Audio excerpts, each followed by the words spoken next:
নমস্কাৰ আৰম্ভ কৰিবলৈ লৈছো বাহনা মহাবিদ্যালয়ৰ বিশেষ অনলাইন আলোচনা অনুষ্ঠান আমাৰ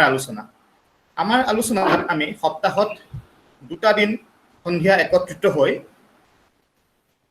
বিভিন্ন বিষয়ত আলোচনা কৰোঁ। আমি বিজ্ঞান, সমাজ বিজ্ঞান, ৰাজনীতি, অৰ্থনীতি, সাহিত্য, সংস্কৃতি এই বিষয়সমূহত দুজন নিমন্ত্ৰিত সমল ব্যক্তিৰ সৈতে আলোচনা কৰোঁ আৰু সেই এনে এক বিষয়ত আলোচনা কৰিবৰ বাবে আজি আমি এই মঞ্চত একত্ৰিত হৈছো।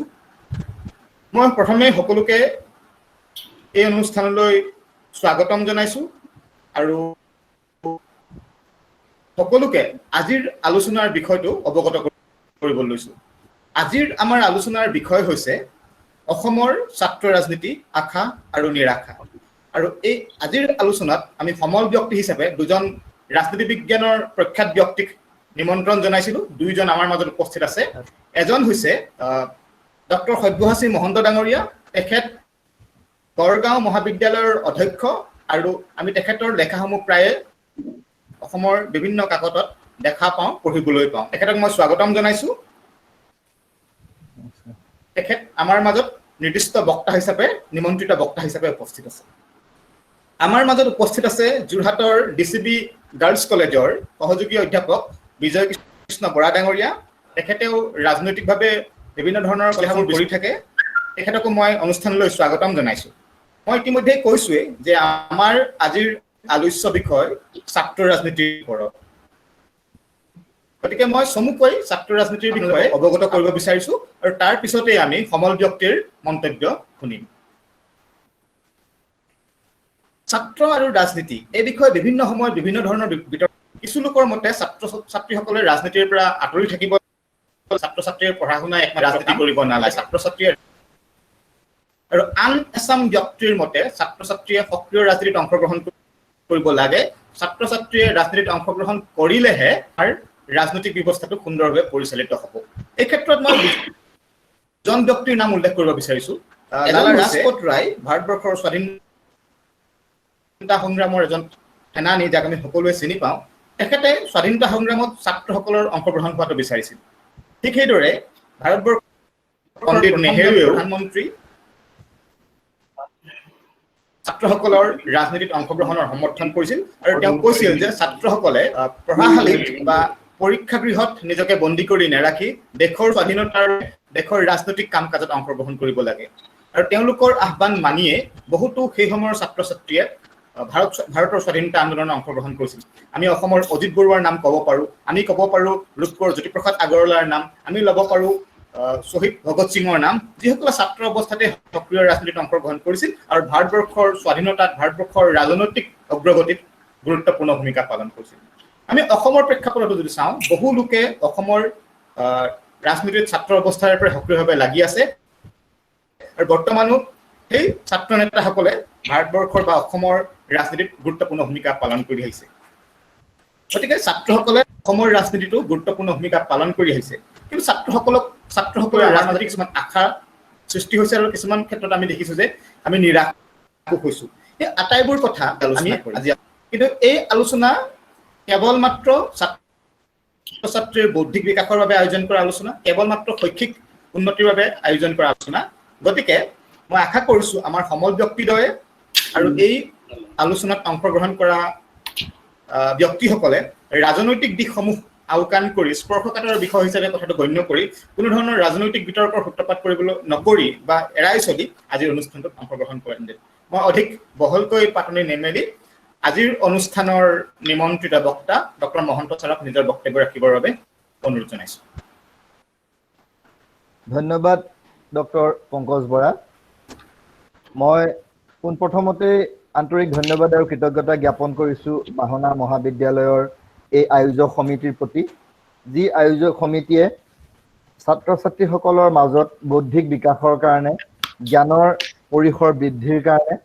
আমাৰ আলোচনা শীৰ্ষক এলানি আলোচনাৰ আয়োজন কৰিছে। আৰু এই আলোচনা চক্ৰত মই দেখিছোঁ আমাৰ ৰঞ্জিত পেগুক দেখিছোঁ আৰু অন্যান্য হয়তো শিক্ষক শিক্ষয়িত্ৰী আছে। মই ছাত্ৰ ছাত্ৰীসকলক এই আলোচনালৈ আদৰণি জনাইছোঁ। লগতে মোৰ ভাতৃপ্ৰতিম আন এজন আলোচক ডক্টৰ বিজয় কৃষ্ণ বৰা, তেওঁ DCB গাৰ্লছ কলেজৰ সহযোগী ৰাজনীতি বিজ্ঞান বিভাগৰ সহযোগী অধ্যাপক। মই যদিও বৰ্তমান সময়ত গড়গাঁও মহাবিদ্যালয়ৰ অধ্যক্ষ হিচাপে আছো, আচলতে ময়ো ৰাজনীতি বিজ্ঞানৰ এজন ছাত্ৰ। সৌহিদিনালৈকে মই শিৱসাগৰ কলেজত ৰাজনীতি বিজ্ঞান বিভাগত অধ্যাপনা কৰি আছিলো। আৰু আজি যেটো মই উদ্যোক্তাসকলক মই কৈছো যে এয়া অত্যন্ত এটা সময় উপযোগী আৰু এটা প্ৰাসংগিক বিষয় তেওঁলোকে নিৰ্বাচন কৰিছে। আজিৰ যেটো প্ৰেক্ষাপট বিশেষকৈ আমি দেখিছো যে আমাৰ এই কৰোনা ভাইৰাছৰ সংক্ৰমণৰ কাৰণে যি এটা আমাৰ অনাহুত পৰিস্থিতিৰ সৃষ্টি হৈছে, আমি বিশেষকৈ শিক্ষানুষ্ঠানসমূহত লকডাউন এতিয়াও অব্যাহত আছে। আমি সকলো শিক্ষক ছাত্ৰ ঘৰত থাকিবলগীয়া হৈছে। আমাৰ যেটো পৰম্পৰাগত শিক্ষা ব্যৱস্থা, আমাৰ যেটো ক্লাছৰুম টিচিং, সেই ক্লাছৰুম টিচিং আমাৰ ব্যাহত হৈছে। গতিকে অনলাইন মাধ্যমেৰে আমি তাৰ ফলপ্ৰসূতা কিমান সফল হৈছে কিমান বিফল হৈছে ক'বলৈ নাযাওঁ, কিন্তু আমাৰ শিক্ষণ প্ৰক্ৰিয়াৰ টিচিং লাৰ্নিং প্ৰচেছৰ যেটো ধাৰাবাহিকতা, যেটো কণ্টিনিউটি, সেই কণ্টিনিউটি ৰক্ষা কৰাৰ কাৰণে আমাৰ শিক্ষক সমাজে যৎপৰোনাস্তি চেষ্টা কৰি আহিছে। আৰু তাৰে অংশ হিচাপে বাহনা মহাবিদ্যালয়ে আমাৰ উদ্যোক্তাসকলে যি এটা প্ৰশংসনীয় পদক্ষেপ গ্ৰহণ কৰিছে, তাৰ কাৰণে মই তেওঁলোকৰ প্ৰতি আন্তৰিক শলাগ আৰু কৃতজ্ঞতা জ্ঞাপন কৰিছো। মই এতিয়া মূল কথাটোলৈ আহোঁ। ইতিমধ্যে আমাৰ আধৰুটা মোৰ ভাতৃপ্ৰতিম অধ্যাপক ডক্টৰ পংকজ বৰাই বিষয়টো উপস্থাপন কৰিছে, অসমত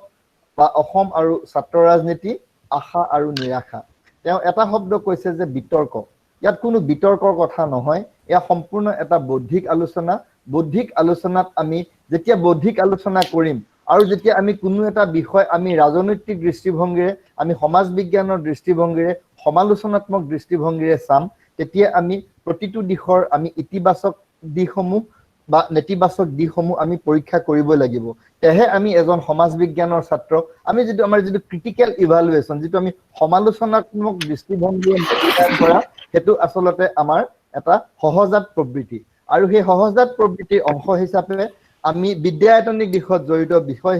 ব্যক্তি হিচাপে আমি এই সকলোবিলাক দিশ আমি বিদ্যায়তনিক দিশেৰে বা আমি বৌদ্ধিক দিশেৰে আমাৰ ইণ্টেলেকচুৱেল আৰু একাডেমিক ডিছকাশ্যন হ'বই। সেইটো আৰু সেই ক্ষেত্ৰত আমাৰ যিখিনি আমি যেটো পজিটিভ নেগেটিভ মেৰিটছ ডিমেৰিটছ ডিছকাশ্যন কৰিম, সেয়া সম্পূৰ্ণ একাডেমিক আৰু সেয়া সম্পূৰ্ণ ইণ্টেলেকচুৱেল ডিছকাশ্যনেই হ'ব।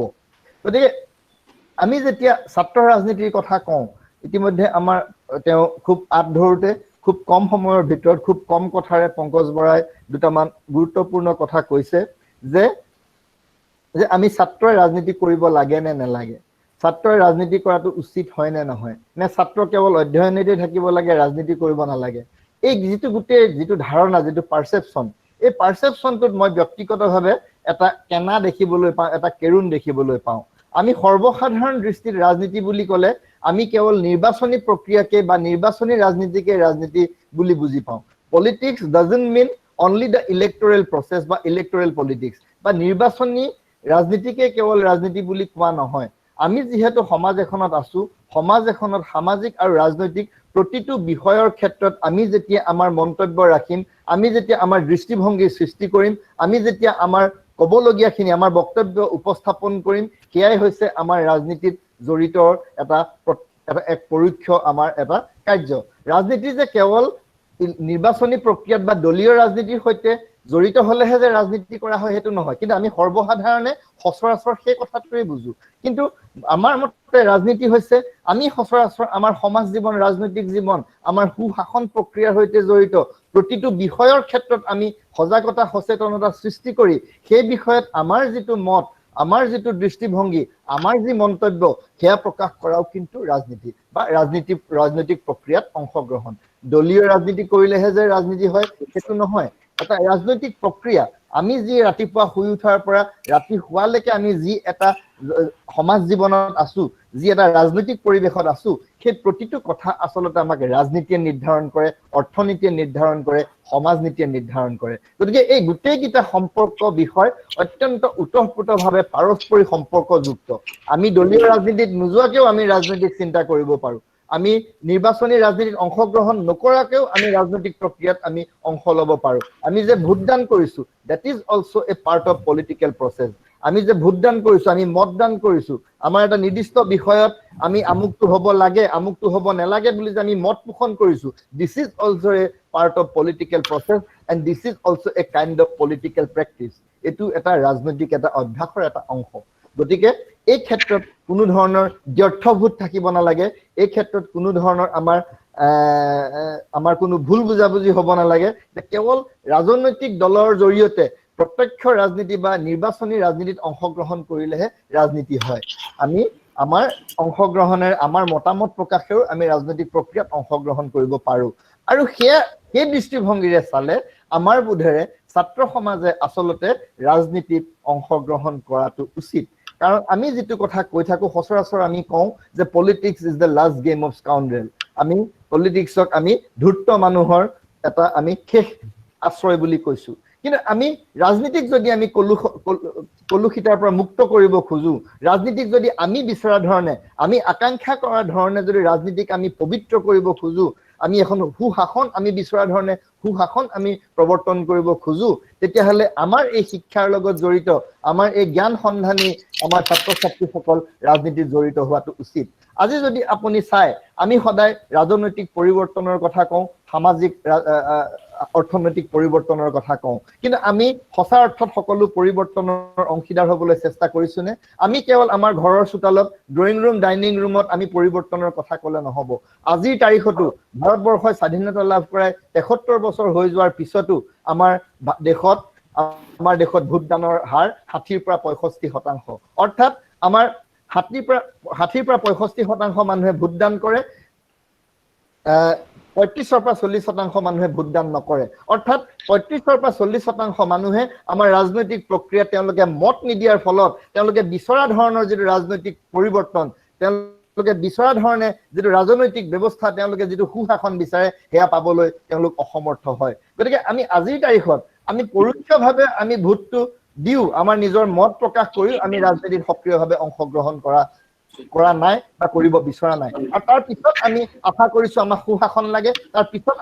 আমি আশা কৰিছো আমাক আৰ্থ সামাজিক ৰাজনৈতিক পৰিৱৰ্তন লাগে, কিন্তু আমি তাত অংশগ্ৰহণ কৰা নাই। আজি ছাত্ৰ সমাজ দেশৰ ভৱিষ্যত, ছাত্ৰ সমাজে দেশৰ যিটো বৌদ্ধিক অংশ, সেই বৌদ্ধিক অংশক প্ৰতিনিধিত্ব কৰে। গতিকে যেতিয়া ছাত্ৰ সমাজে স্কুল, কলেজ, ইউনিভাৰ্চিটিত পঢ়ি থকা ছাত্ৰসকলে তেওঁলোকৰ চিন্তা শক্তিক, তেওঁলোকৰ বিচাৰ শক্তিক, তেওঁলোকৰ সুস্থ সবল মতামতক যেতিয়া তেওঁলোকে ৰাজনৈতিকভাৱে তেওঁলোকে প্ৰকাশ কৰিব, সেয়া প্ৰত্যক্ষভাৱে হওক বা পৰোক্ষভাৱে হওক, নিশ্চয়কৈ আমাৰ আকাংক্ষিত পৰিৱৰ্তন আমি বিচৰা ধৰণে দেশত প্ৰৱৰ্তন কৰিবলৈ সমৰ্থ হ'ম। আমি ঘৰত বহি কোনো ধৰণে আমি মতামত প্ৰকাশ নকৰাকৈ, মতদান নকৰাকৈ, ভোটদান নকৰাকৈ আমি বিচৰা পৰিৱৰ্তন বা আমি বিচৰা সুশাসন কেতিয়াও পাবলৈ সক্ষম নহওঁ। গতিকে মোৰ বোধেৰে তেওঁলোকৰ অধ্যয়নৰ লগত সামঞ্জস্য ৰাখি, তেওঁলোকৰ অধ্যয়নৰ লগত ধাৰাবাহিকতা ৰক্ষা কৰি তেওঁলোকে ৰাজনীতিত প্ৰত্যক্ষভাৱে হওক পৰোক্ষভাৱে হওক অংশগ্ৰহণ কৰাৰ আমাৰ দৰে দেশৰ কাৰণে, আমাৰ দৰে উন্নয়নশীল দেশৰ কাৰণে, যিখন দেশত আজিৰ তাৰিখতো আমাৰ জাতি গঠন প্ৰক্ৰিয়া সম্পূৰ্ণ হোৱা নাই, যিখন দেশ আজিও আমি উন্নয়নৰ জখলাত আগবঢ়াই আছো, যিখন দেশত আজিও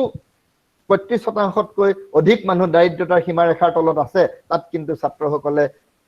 ৰাজনীতিৰ ক্ষেত্ৰত ৰাজনীতিৰ পথাৰখনত তেওঁলোকে ভৰি থোৱা উচিত বা তেওঁলোকে এই ক্ষেত্ৰত চিন্তা চৰ্চা কৰা উচিত। দ্বিতীয়তে আহোঁ, আমাৰ ছাত্ৰ ৰাজনীতিয়ে আমাক কোনকেইটা, মই অসমলৈকে অহাৰ আগতে কোনকেইটা ধাৰণাই ছাত্ৰ ৰাজনীতি বা ছাত্ৰই ৰাজনীতিত অংশগ্ৰহণ কৰাটোক আমাক অধিক আমি কৰাটো আমাৰ 3টা দিশৰ পৰা আমি চাব পাৰো। এটা হৈছে ছাত্ৰ শক্তিৰ ধাৰণা, ষ্টুডেণ্ট পাৱাৰ,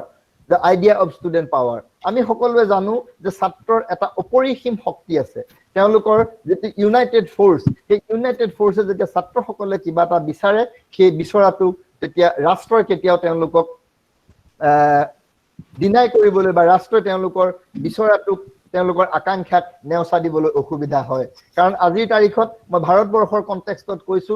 ভাৰতবৰ্ষৰ কনটেক্সটত আমাৰ 18 বছৰ হৈছে ভোটাধিকাৰৰ বয়স। গতিকে 18 বছৰ বয়সৰ ছাত্ৰসকলে যেতিয়া এটা শক্তি, এটা ইউনাইটেড শক্তি, এটা ঐক্যবদ্ধ শক্তি হিচাপে যেতিয়া থিয় হ'ব, তেতিয়াহ'লে ৰাষ্ট্ৰই সেই শক্তিক আওকাণ কৰাৰ ধৃষ্টতা দেখুৱাৰ আচলতে অসুবিধা হয়। সেইকাৰণে the idea of student power, যিটো ছাত্ৰ শক্তিৰ ধাৰণা, এইটো এক অন্যতম ডাঙৰ ফেক্টৰ বা অন্যতম ডাঙৰ কাৰক। দ্বিতীয়টো হৈছে অৰাজনৈতিক ছাত্ৰ আন্দোলন মানে আন্দোলন বা বিপ্লৱ যিয়ে নকওঁ লাগিলে যেতিয়া ষ্টুডেণ্ট মুভমেণ্ট এটা হয় ষ্টুডেণ্ট মুভমেণ্টটো মই কৈছোৱেই যে ছাত্ৰসকল কেতিয়াও ৰাজনৈতিক দল নহয় ছাত্ৰসকল হৈছে এটা ইউনাইটেড ফ'ৰ্চ এটা শক্তিশালী এটা ঐক্যবদ্ধ এটা শক্তি আৰু সেই ছাত্ৰসকলে যেতিয়া কোনো এটা বিষয়ত সেয়া ৰাজনৈতিকেই হওক শৈক্ষিকেই হওক সামাজিকেই হওক যেতিয়া কোনো এটা বিষয়ত ছাত্ৰ শক্তি যেতিয়া ওলাই আহে তেতিয়াহ'লে সেই ছাত্ৰ ৰাজনীতিটোত কেতিয়াও দলীয় ৰাজনীতি নাথাকে তাত এটা অৰাজনৈতিক আজি প্ৰত্যেকটো ছাত্ৰ আন্দোলন চাব সদায় মানে বিষয়টো ৰাজনৈতিক হ'ব পাৰে কিন্তু আন্দোলনৰ যিটো নেচাৰ আন্দোলনৰ যিটো চৰিত্ৰ সেই চৰিত্ৰটো সদায় অৰাজনৈতিক হয় আৰু সেইকাৰণে এটা অৰাজনৈতিক চৰিত্ৰৰ আন্দোলনক ৰাষ্ট্ৰই বা কৰ্তৃপক্ষই আওকাণ কৰাত অসুবিধা হয় তাৰ লগত আছে ছাত্ৰসকলৰ অধ্যয়ন আৰু সংগ্ৰামৰ যিটো সমান্তৰাল ধাৰণা ছাত্ৰসকলে অধ্যয়ন যেনেদৰে চলাই যায় তাৰ সমান্তৰালভাৱে কোনো এটা বিশেষ বিষয়ত তেওঁলোকে সংগ্ৰাম কৰিবলগীয়া পৰিস্থিতিৰ সৃষ্টি হয় আপোনালোকে যেতিয়া ছাত্ৰ আন্দোলনৰ ইতিহাস অধ্যয়ন কৰিব দেখিব য'তেই ছাত্ৰ শক্তিয়ে ঐক্যবদ্ধভাৱে থিয় দিছে তাতেই ৰাষ্ট্ৰই ছাত্ৰ শক্তিৰ ওচৰত তেওঁলোকে মূৰ দুৱাবলৈ বা তেওঁলোকে নিজকে আত্মসমৰ্পণ কৰিবলৈ বাধ্য হৈছে অৰ্থাৎ ছাত্ৰই অধ্যয়নৰ লগত যেতিয়া সংগ্ৰাম যেতিয়া সংমিশ্ৰণ হ'ব তেতিয়া সেই সংগ্ৰামৰ সদায় শক্তি দুগুণ হয় আপোনালোকে চাব ভাৰতীয় স্বাধীনতা সংগ্ৰামৰ পটভূমিত চাব ভাৰতীয় স্বাধীনতা সংগ্ৰাম আমাৰ প্ৰথম অৱস্থাত কিন্তু আমাৰ শিক্ষিত চামটোৱে আৰম্ভ কৰিছিলে আৰু সেই যিটো অধ্যয়নৰ পৰিসৰ আজি পশ্চিমীয়া শিক্ষাৰে শিক্ষিত হৈ আমাৰ স্বাধীনতা সংগ্ৰামৰ সংগ্ৰামীসকলে যেনেদৰে ভাৰতৰ স্বাধীনতা সংগ্ৰাম আগুৱাই লৈ গৈছিল তাৰ কাৰণে আচলতে ব্ৰিটিছৰ দৰে এক শক্তিশালী শক্তিও আমাৰ ওচৰত মূৰ দুৱাবলৈ বা আমাৰ ওচৰত আত্মসমৰ্পণ কৰিবলৈ বাধ্য হৈছিল গতিকে এইকেইটা বিষয়ৰ ওপৰত ভিত্তি কৰি সদায় ছাত্ৰ ৰাজনীতি পৰিচালনা হয় আমি অসমৰ ক্ষেত্ৰত যেতিয়া আহোঁ আমি চাওঁ যে আমি দেখোঁ যে অসমৰ ক্ষেত্ৰত ছাত্ৰ ৰাজনীতিৰ এটা গুৰুত্বপূৰ্ণ ভূমিকা আছে আমি যদি ভাগ কৰি লওঁ প্ৰাক স্বাধীন বা স্বাধীনোত্তৰ আমাৰ ইতিমধ্যে ডক্টৰ পংকজ বৰাই প্ৰাক স্বাধীন বা স্বাধীনতা সংগ্ৰামত আমাৰ ছাত্ৰ সমাজে কেনেদৰে ভূমিকা গ্ৰহণ কৰিছিল সেই সন্দৰ্ভত কৈছে আমাৰ ছাত্ৰ সমাজে স্বাধীনতা সংগ্ৰামত যি গুৰুত্বপূৰ্ণ ভূমিকা গ্ৰহণ কৰিছিল সেয়া সমগ্ৰ দেশে ইতিহাসে তাক স্বীকৃতি দিছে আৰু স্বাধীনোত্তৰ কালতো স্বাধীনতাৰ পিছৰ পৰ্যায়তো আমি দেখিছো যে যেতিয়াই অসমত এটা গুৰুত্বপূৰ্ণ আৰ্থ সামাজিক বা ৰাজনৈতিক ইস্যু বা বিষয়ৰ উদ্ভৱ হৈছে তেতিয়াই ছাত্ৰ সমাজে ঐক্যবদ্ধভাৱে থিয় দিয়াৰ কেতিয়াবা প্ৰয়োজনীয়তা আহিছে আৰু প্ৰত্যেকটো প্ৰয়োজনীয়তাত যেতিয়াই ছাত্ৰ সমাজ থিয় হৈছে তেতিয়াই সেই আন্দোলনে সফলতা লাভ কৰিছে বা সেই মুভমেণ্টে সফলতা লাভ কৰিছে সেইকাৰণে মই ভাবো যে এই সময়ত আমি ছাত্ৰ মানে কেনেদৰে ছাত্ৰ ৰাজনীতিয়ে বা ছাত্ৰসকলৰ ৰাজনীতিত অংশগ্ৰহণে কি ক্ষেত্ৰত কেনেকুৱা অসমত মুভমেণ্ট হৈছিল কেনেকুৱা ছাত্ৰ আন্দোলন হৈছিল সেই কথা ক'বলৈ যোৱাৰ আগতে মই অকণমান অসমত ছাত্ৰ সংগঠনৰ যিটো ইতিহাস কাৰণে ছাত্ৰ আন্দোলনৰ ক্ষেত্ৰত বা ছাত্ৰ ৰাজনীতিৰ ক্ষেত্ৰত সংগঠনটোৱে যেটা ইউনাইটেড ফ'ৰ্চ এটা সংগঠন গঠনৰ যিটো প্ৰক্ৰিয়া সেই প্ৰক্ৰিয়াই আচলতে গুৰুত্বপূৰ্ণ ভূমিকা গ্ৰহণ কৰিছিল আমাৰ অসমত ছাত্ৰ সংগঠনৰ ইতিহাস সন্দৰ্ভতো মই ভাবিছো মোৰ বক্তব্যত মই কিঞ্চিত আলোকপাত কৰাৰ প্ৰয়োজনীয়তা আছে কাৰণ এই ছাত্ৰ সংগঠনৰ পৰাই আমাৰ বিভিন্ন বিষয়ত ছাত্ৰসকলে সেয়া ভাষাই হওক তেল শোধনাগাৰ আন্দোলনে হওক বা অসম আন্দোলনে হওক প্ৰতিটো ক্ষেত্ৰত আচলতে ছাত্ৰ সংগঠন গঠনৰ পৰৱৰ্তী পৰ্যায়ত ছাত্ৰসকলে বিভিন্ন বিষয়ক কেন্দ্ৰ কৰি ছাত্ৰ আন্দোলন গঢ়ি তুলিছে আৰু অসমৰ যিটো আৰ্থ সামাজিক আৰু ৰাজনৈতিক ইতিহাসৰ যিটো গতিপথ সেই গতিপথত অসমৰ ছাত্ৰ সমাজে এক গুৰুত্বপূৰ্ণ ভূমিকা গ্ৰহণ কৰি আহিছে এতিয়াও কৰি আছে আৰু ভৱিষ্যতলৈও নিশ্চয়কৈ কৰি যাব আমি যদি ইতিহাস অধ্যয়ন কৰো ছাত্ৰ সংগঠনৰ আমি এটা কথা মন কৰিব লাগিব যে দুটা বিশেষ কাৰণত অসমত ছাত্ৰ সংগঠন গঠন হৈছিল এটা হৈছে অসমত পশ্চিমীয়া আনুষ্ঠানিক শিক্ষানুষ্ঠান প্ৰতিষ্ঠা আৰু দ্বিতীয়টো হৈছে অসমীয়া ভাষিক জাতীয় চেতনা ভাষাৰ ভিত্তিত যিটো জাতীয় চেতনা গঢ়ি উঠিছিল তাৰ ক্ষেত্ৰত বিশেষকৈ প্ৰাচীন কালত আমাৰ কি হৈছিলে গুৰুকুলীয়া শিক্ষা বা টুল শিক্ষাৰ প্ৰচলন আছিল তেতিয়া আচলতে ছাত্ৰ সংগঠন গঠন কৰাৰ কোনো অৱকাশ নাছিল কিন্তু পৰৱৰ্তী পৰ্যায়ত যেতিয়া অসমতো পশ্চিমীয়া শিক্ষাৰ আৰ্হিৰে শিক্ষানুষ্ঠান গঠনৰ যিটো পৰম্পৰা আৰম্ভ হ'ল তেতিয়া সেই শিক্ষানুষ্ঠান বিলাকত ছাত্ৰবিলাকৰ এটা সংগঠন গঢ় উঠাৰ এটা সুযোগ আহিল বা এটা অৱকাশ আহিল আৰু ইয়াৰ পৰৱৰ্তী পৰ্যায়ত আমি দেখিছো যে আপোনালোকে জানে যে 1826 চনত ইয়াণ্ডাবু সন্ধিৰ চৰ্ত অনুসৰি আমাৰ অসমখন ব্ৰিটিছৰ অধীনলৈ যায়। ইয়াৰ আগলৈকে অসম ব্ৰিটিছৰ অধীনস্থ নাছিল। ইয়াণ্ডাবু সন্ধিৰ জৰিয়তে অসম ব্ৰিটিছৰ অধীনলৈ যায় আৰু ব্ৰিটিছসকলে অসমক বেংগল প্ৰেচিডেন্সিৰ অধীনত তেওঁলোকে চামিল কৰিলে। তাৰ ফলত কি হ'ল, ব্ৰিটিছে যেতিয়া আমাৰ ইয়াতে এডমিনিষ্ট্ৰেশ্যন চলালে বা প্ৰশাসন চলালে, তেওঁলোকে ইয়াত বঙলা ভাষাৰ জৰিয়তে চলাবলৈ আৰম্ভ কৰিলে। আৰু সেই সময়ৰ যিজন ব্ৰিটিছ বিষয়া ডেভিড স্কট চাহাব, আপোনালোকে সকলোৱে জানে, ডেভিড স্কট চাহাবে যদিও বেংগল প্ৰেচিডেন্সিৰ অধীনত অসমক অন্তৰ্ভুক্ত কৰা হৈছিল, অসমত অসমীয়া মানুহৰ নিযুক্তিৰে তেওঁ প্ৰশাসন চলাব বিচাৰিছিল। কিন্তু এটা আমি দুৰ্ভাগ্যজনক যে আমাৰ অসমীয়া মানুহে ব্ৰিটিছসকলে বিচৰাৰ দৰে তেওঁলোকে ছাৰ্ভিচ দিব নোৱাৰিলে বা সেৱা আগবঢ়াব নোৱাৰিলে, যাৰ কাৰণে এটা ক্লাৰিকেল ষ্টাফ, আমি যিটো বৰবাবু বা বাবুসকল আমি বেংগলৰ পৰা আমদানি কৰি ইয়াত প্ৰশাসন চলাবলৈ অনা হ'ল। আৰু তেতিয়া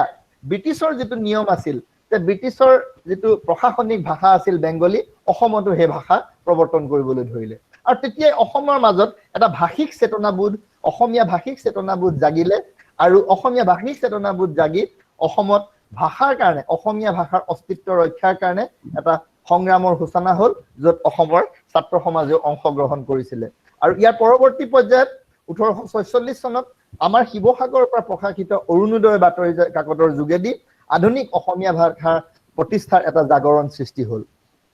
আৰু আমাৰ যিটো ছাত্ৰ সমাজৰ যিটো প্ৰথম পদক্ষেপ,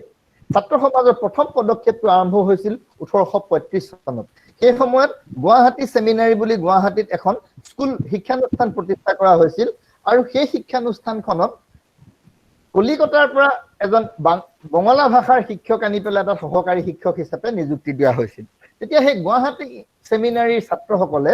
তেওঁলোকে এই বিষয়টোৰ বিৰুদ্ধে আন্দোলনৰ সূচনা কৰিলে। তেওঁলোকৰ আন্দোলনটো আছিল যে তেওঁলোকৰ আন্দোলনটো বাঙালী বিৰোধী নাছিল। তেওঁলোকে কৈছিল যে অসমতো উপযুক্ত শিক্ষকতা কৰিব পৰা মানুহ থকাৰ পিছতো কিয় কলিকতাৰ পৰা আমদানি কৰি ইয়াত শিক্ষক নিযুক্তি দিয়া হ'ল। আৰু সম্ভৱতঃ এই আন্দোলনেই হৈছে অসমত ছাত্ৰই কৰা প্ৰথমটো আন্দোলন, প্ৰথমটো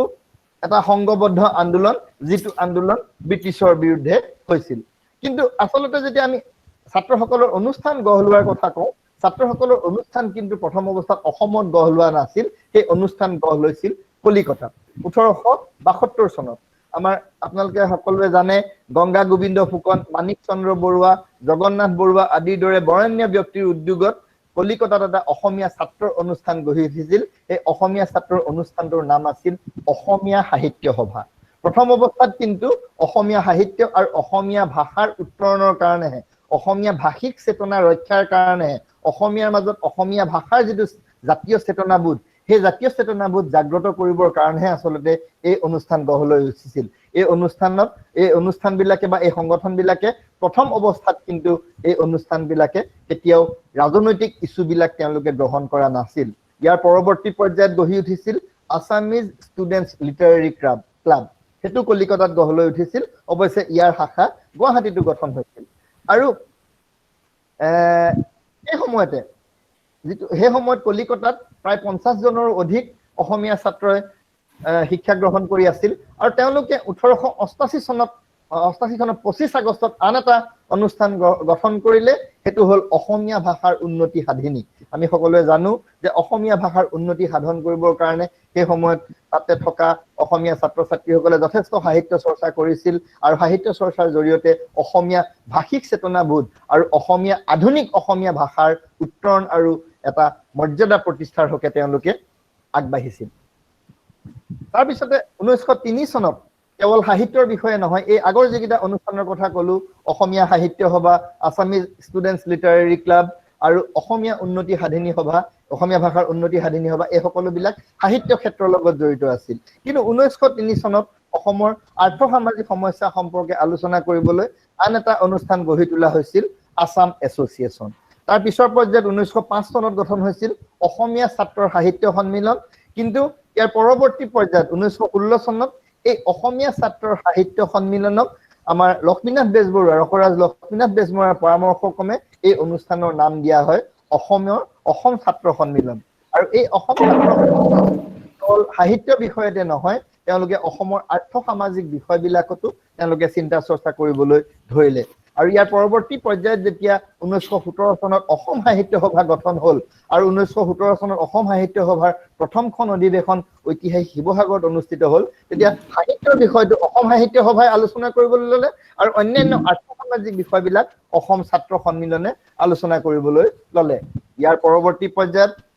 1939 চনত দ্বিতীয় বিশ্বযুদ্ধ আৰম্ভ হ'ল 1942 চনত ভাৰত ত্যাগ আন্দোলন আৰম্ভ হ'ল তেতিয়া অসম ছাত্ৰ সন্মিলনে এই যেটো সাহিত্য চৰ্চা হেয়া কিছু তল পৰিলে বা কিছু হেৰি কিছু হেয়া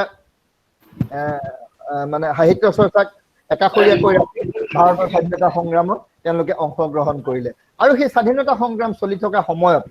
1940 চনত অসমত দুটা ৰাজনৈতিক ভাৱে পৃষ্ঠপোষকতাত দুটা ছাত্ৰ সংগঠন গঢ় লয় এটা হৈছে অসম ছাত্ৰ ফেডাৰেচন হেতু কমিউনিষ্ট পাৰ্টিৰ পৃষ্ঠপোষকতাত আৰু আনটো অসম ছাত্ৰ ইউনিয়ন হেতু কংগ্ৰেছৰ পৃষ্ঠপোষকতাত গঢ় লৈ উঠে অৰ্থাৎ এই দুইটা ছাত্ৰ সংগঠন অসম ছাত্ৰ ফেডাৰেচন আৰু অসম ছাত্ৰ ইউনিয়ন এই দুইটা ছাত্ৰ সংগঠন ৰাজনৈতিক ভাবাদৰ্শৰে পৰিপুষ্ট দুটা ছাত্ৰ সংগঠন হ'ল আৰু সেই সময়ত কেৱল অসম ছাত্ৰ সন্মিলন এটা অৰাজনৈতিক ছাত্ৰ সংগঠন হৈ থাকিল আৰু ইয়াৰ পৰৱৰ্তী পৰ্যায়ত 1962 চনত যেতিয়া চীন দেশে অসম আক্ৰমণ কৰিলে ভাৰত আক্ৰমণ কৰিলে তেতিয়া কমিউনিষ্ট পাৰ্টি দুটা ভাগত ভাগ হয় এটা হৈ থাকিল ভাৰতীয় কমিউনিষ্ট পাৰ্টি যেটো আমি সিপিআই বুলি কওঁ আনটো হ'ল ভাৰতীয় কমিউনিষ্ট পাৰ্টি মাৰ্ক্সবাদী সিপিআইএম আৰু ছাত্ৰ সংগঠন দুটা হ'ল অসম ছাত্ৰ ফেডাৰেচন থাকিলে কমিউনিষ্ট পাৰ্টিৰ লগত students federation of India SFI বুলি যেটো কওঁ হেতু থাকিলে মাৰ্ক্সবাদী ছাত্ৰ সংগঠনৰ লগত আৰু ইন্দিৰা গান্ধীয়ে তাৰ পৰৱৰ্তী পৰ্যায়ত এটা ছাত্ৰ সংগঠন কৰিলে national students union of India যেটো এনএসইউআই বুলি কওঁ অৰ্থাৎ এই গোটেইকেইটা ছাত্ৰ সংগঠন ৰাজনৈতিক পৃষ্ঠপোষকতাত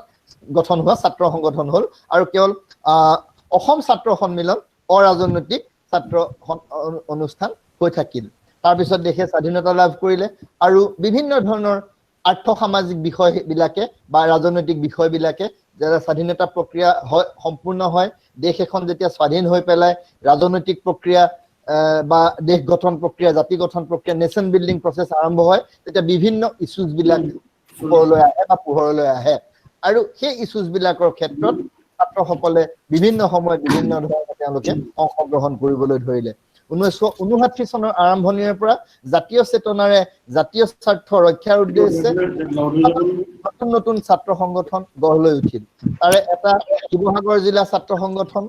আন এটা হৈছে শিলঙত গঢ় লৈ উঠিছিলে আন্তঃ কলেজ ছাত্ৰ ইউনিয়ন আৰু এটা ছাত্ৰ ইউনিয়ন এটা ডাঙৰ ছাত্ৰ ইউনিয়ন গঠন হৈছিলে 192খন স্কুল আৰু কলেজৰ প্ৰতিনিধিৰে গঠন কৰা হয় অল আসাম ষ্টুডেন্টস এছ'চিয়েশ্যন এইটো সংগঠনে ভাষা আন্দোলনত সক্ৰিয়ভাৱে অংশগ্ৰহণ কৰিছিল তাৰ পিছত 1959 চনতে আন এটা সংগঠন গঠন হৈছিল সদৌ অসম ছাত্ৰ সংঘ সদৌ অসম ছাত্ৰ সংঘ গঠন হোৱাৰ পিছত আমি সকলোৱে সদৌ অসম ছাত্ৰ সন্থাৰ কথা জানো অল আসাম ষ্টুডেন্ট ইউনিয়ন আসু হে আসুৱে 1966 চনৰ 2 অক্টোবৰত আনুষ্ঠানিকভাৱে জন্ম লাভ কৰিছিল গতিকে তথাপিও কিন্তু আমি যেতিয়া কলিকতাত 1916 চনত অসম ছাত্ৰ সন্মিলন গঠন হৈছিল এই অসম ছাত্ৰ সন্মিলন গঠনক আমি অসমত ছাত্ৰ সংগঠন গঠনৰ প্ৰাৰম্ভ বুলি স্বীকৃতি দিয়া হয় আৰু সেই কাৰণে 2016 বৰ্ষত আমি অসমত ছাত্ৰ সংগঠনৰ 100 বছৰ হিচাপে আমি পালন কৰিছিলো বা উদযাপন কৰিছিলো তাৰ পিছতে 60 দশকৰ পৰা আমি দেখিছো অসমত এটা নতুন টেন্ডেন্সি বা নতুন ধাৰা এটা আৰম্ভ হ'ল বিভিন্ন জাতি জনগোষ্ঠী বিলাকে তেওঁলোকৰ নিজস্ব ছাত্ৰ সংগঠন গঠন কৰিবলৈ ললে 1959 চনত উত্তৰ লখিমপুৰত গঠন হয় all Assam Deori students union সেই একে বছৰতে ডিফুট গঠন হয় কাৰ্বি ষ্টুডেন্টস ইউনিয়ন অৱশ্যে ইয়াৰ আগতেও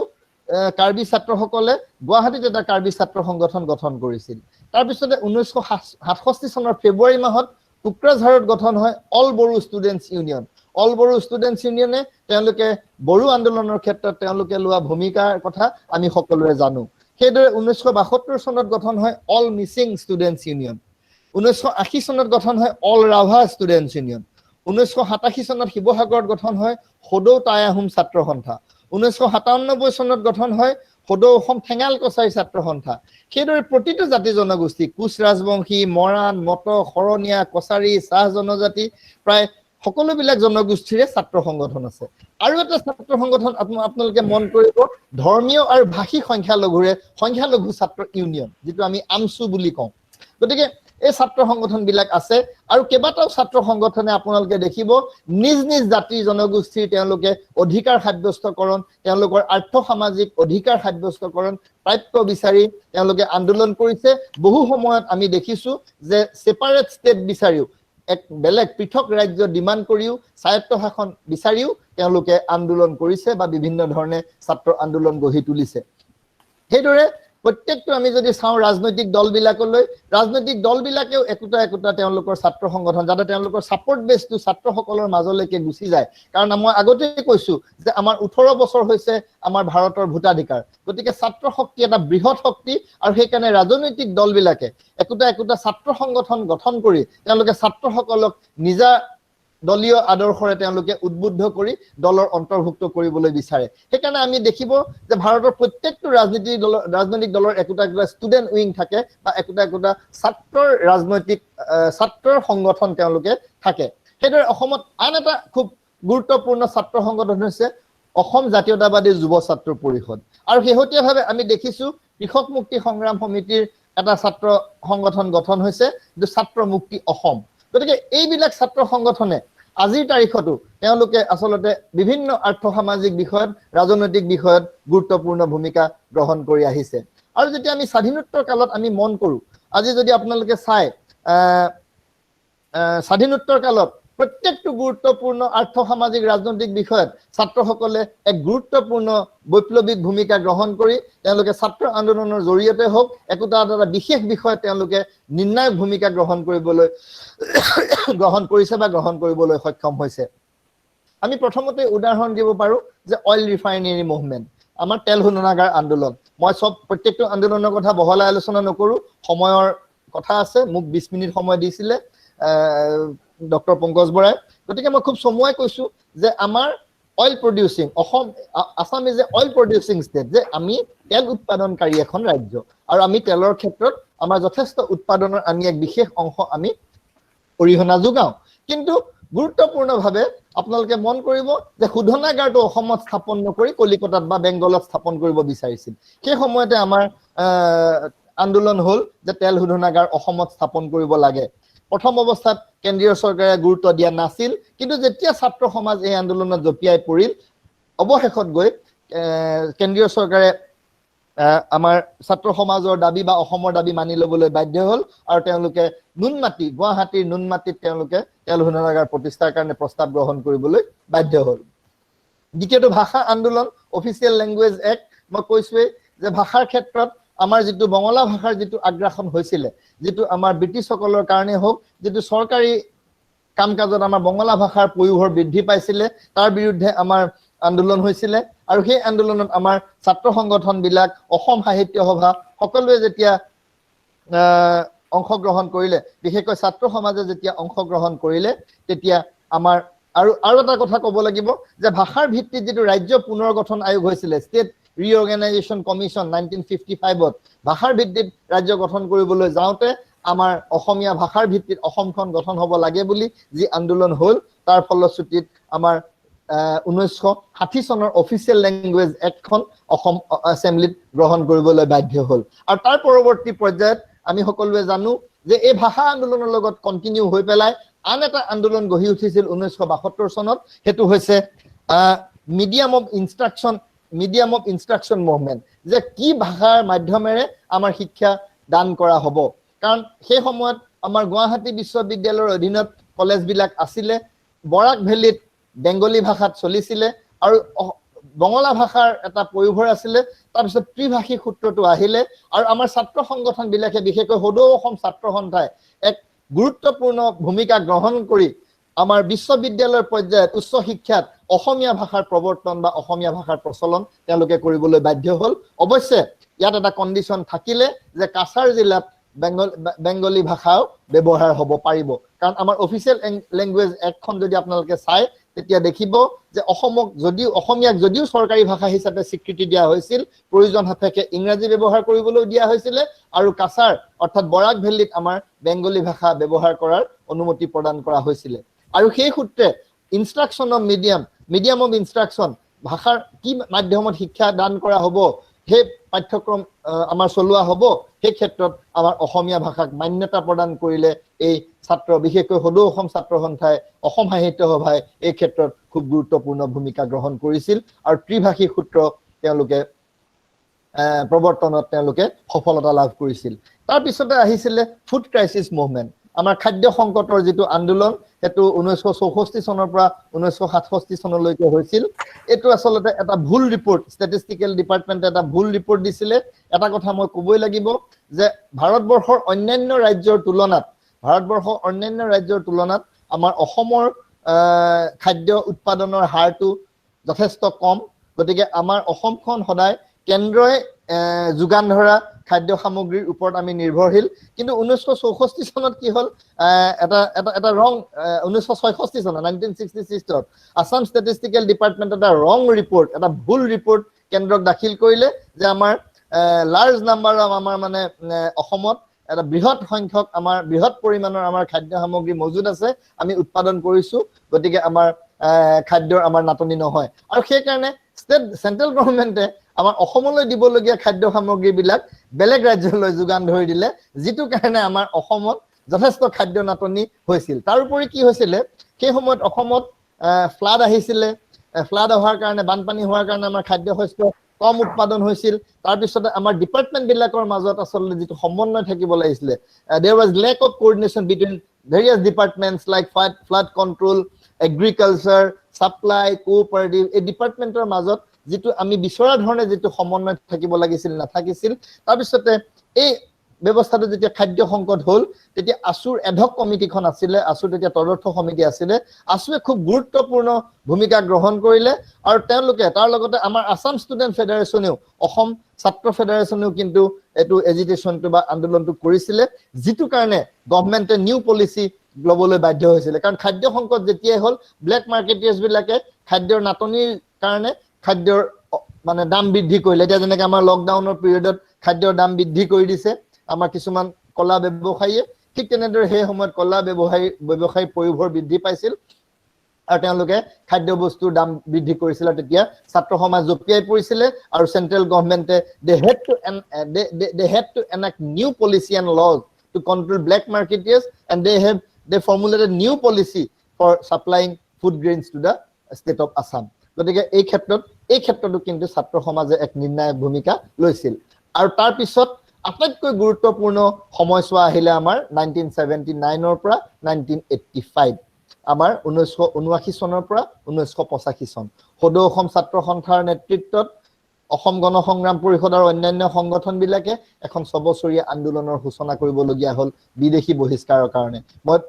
বিশেষ ভিতৰলৈ নাযাওঁ যে সেই সময়ছোৱাত আমাৰ ব্যাপক অনুপ্ৰৱেশ হৈছিল বিশেষকৈ বাংলাদেশ গঠন হোৱাৰ পিছত বিভিন্ন আমাৰ বাংলাদেশত পূৰ্ববংগত থকা যথেষ্ট আমাৰ আমি যেটো অবৈধ বাংলাদেশী বুলি কওঁ অবৈধ বাংলাদেশীৰ অনুপ্ৰৱেশ ঘটিছিল এই অনুপ্ৰৱেশে আমাৰ যেটো ডেমোগ্ৰাফি আমাৰ জনগাঁথনিৰ ব্যাপক পৰিৱৰ্তনৰ সূচনা কৰিছিল আৰু এই বিষয়টোৰ গুৰুত্ব পুঁজি সদৌ অসম ছাত্ৰ সন্থাই বিদেশী বহিষ্কাৰৰ আন্দোলন কৰিবলগীয়া হৈছিল এই আন্দোলনৰ কথা নাই কবলগীয়া নাই আমাৰ ৰাষ্ট্ৰৰ সুৰক্ষাৰ কাৰণে আমাৰ ৰাষ্ট্ৰৰ অখণ্ডতাৰ কাৰণে ৰাষ্ট্ৰলৈ অনুপ্ৰৱেশ ঘটা বিদেশীৰ কথা কোৱাৰ কাৰণে আমাৰে নিজৰ লৰা আমাৰে নিজৰ যুৱক 855 জনকৈ শহীদ হ'বলগীয়া হল আমাৰ নিজৰ আই মাতৃৰ অখণ্ডতা ৰক্ষাৰ কাৰণে আই মাতৃৰ অস্তিত্ব ৰক্ষাৰ কাৰণে আৰু মই হেখিনি দিঘলীয়া কৰিবলৈ নাযাওঁ তাৰ মাজত 1983 চনত জোৰকৈ কেন্দ্ৰীয় চৰকাৰে নিৰ্বাচন জাপি দিছিল সেই এখন ৰক্তাক্ত নিৰ্বাচন হৈছিল যেটো আমাৰ ছাত্ৰ সমাজে ব্যাপকভাৱে বিৰোধিতা কৰিছিল আৰু তাৰ পৰৱৰ্তী পৰ্যায়ত সেই সময়ৰ প্ৰধানমন্ত্ৰী ৰাজীৱ গান্ধীৰ উদ্যোগত এখন ত্ৰিপাক্ষিক চুক্তি হৈছিল সদৌ অসম ছাত্ৰ সন্থা ৰাজীৱ গান্ধী আৰু গণ সংগ্ৰাম পৰিষদ তাত উপস্থিত আছিল 1985 চনৰ 14 আগষ্টৰ নিশা এখন চুক্তি হৈছিল আৰু সেই চুক্তিৰ জৰিয়তে পিছতে অসম আন্দোলনৰ সামৰণি পৰিছিল এখন অসম চুক্তিৰ আধাৰত বিদেশী বহিষ্কাৰৰ ক্ষেত্ৰত কেন্দ্ৰীয় চৰকাৰে যি ব্যৱস্থা লোৱাৰ মীমাংসা পত্ৰ স্বাক্ষৰ হৈছিল তাৰ পিছতে সেই অসম আন্দোলন সামৰণি পৰিছিল আৰু তাৰ পৰৱৰ্তী পৰ্যায়ত অসম আন্দোলনৰ সেই পটভূমিত সদৌ অসম ছাত্ৰ সন্থাৰ বুকুৰ পৰাই এক নতুন ৰাজনৈতিক দল আঞ্চলিক ৰাজনৈতিক দল গঠন হৈছিল 1985 চনৰ 24 অক্টোবৰৰ দিনা গোলাঘাটত জন্ম লাভ কৰিছিল 14 অক্টোবৰত গোলাঘাটত জন্ম লাভ কৰিছিল অসম গণ পৰিষদ আৰু সেইখিনি কথা দুনাই ক'বলগীয়া নাই অসম গণ পৰিষদৰ সদৌ অসম ছাত্ৰ সন্থাৰ তদানীন্তন সভাপতি প্ৰফুল্ল কুমাৰ মহন্ত আহি অসম গণ পৰিষদৰ সভাপতি হ'ল আৰু অসম গণ পৰিষদে 1985 চনত প্ৰত্যক্ষ ৰাজনীতিত অসম গণ পৰিষদ হিচাপে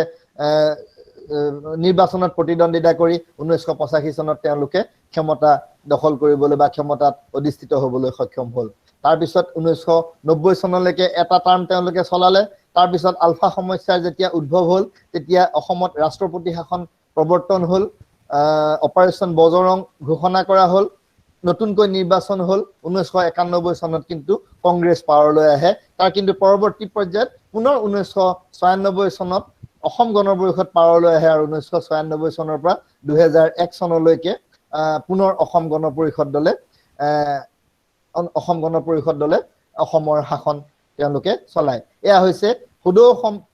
ছাত্ৰ সন্থাৰ অসমৰ পটভূমিত আমাৰ ৰাজনৈতিক প্ৰক্ৰিয়াত প্ৰত্যক্ষভাৱে অংশগ্ৰহণ কৰি কেনেদৰে ৰাজ্যখনৰ শাসন নিজৰ হাতলৈ নিবলৈ সক্ষম হৈছিল বা তেওঁলোকে এই ক্ষেত্ৰত যথেষ্ট আলোচনা হৈছে বিতৰ্ক হৈছে যে সঁচা অৰ্থত অসম গণ পৰিষদ দলে আমি বিচৰা ধৰণে বা যিটো প্ৰতিশ্ৰুতি দিয়া হৈছিল সেই প্ৰতিশ্ৰুতি পালনত সক্ষম হ'ল নে নহ'ল যি বিদেশী অনুপ্ৰৱেশৰ কথা কোৱা হৈছিলে সেই বিদেশী বহিষ্কাৰৰ ক্ষেত্ৰত বা সেই বিদেশীৰ আগ্ৰাসন ৰোধ কৰাৰ ক্ষেত্ৰত সেই ৰাজনৈতিক দলটো সমৰ্থ হ'ল নে নহ'ল সেই সন্দৰ্ভত মূল্যায়ন মই আজি কৰিব বিচৰা নাই এখন প্লেটফৰ্ম নহয় বা ইয়াত সময়ো নাই সেই মূল্যায়নো নিশ্চয় হ'ব আৰু সেই কাৰণে বহু সময়ত ছাত্ৰ ৰাজনীতি ছাত্ৰৰ প্ৰত্যক্ষ ৰাজনীতি এই সন্দৰ্ভত বিভিন্ন আলোচনাৰ অৱকাশ ৰৈ নোযোৱা নহয় মই বড়ো ছাত্ৰ সন্থাৰ কথা ক'ব লাগিব অসম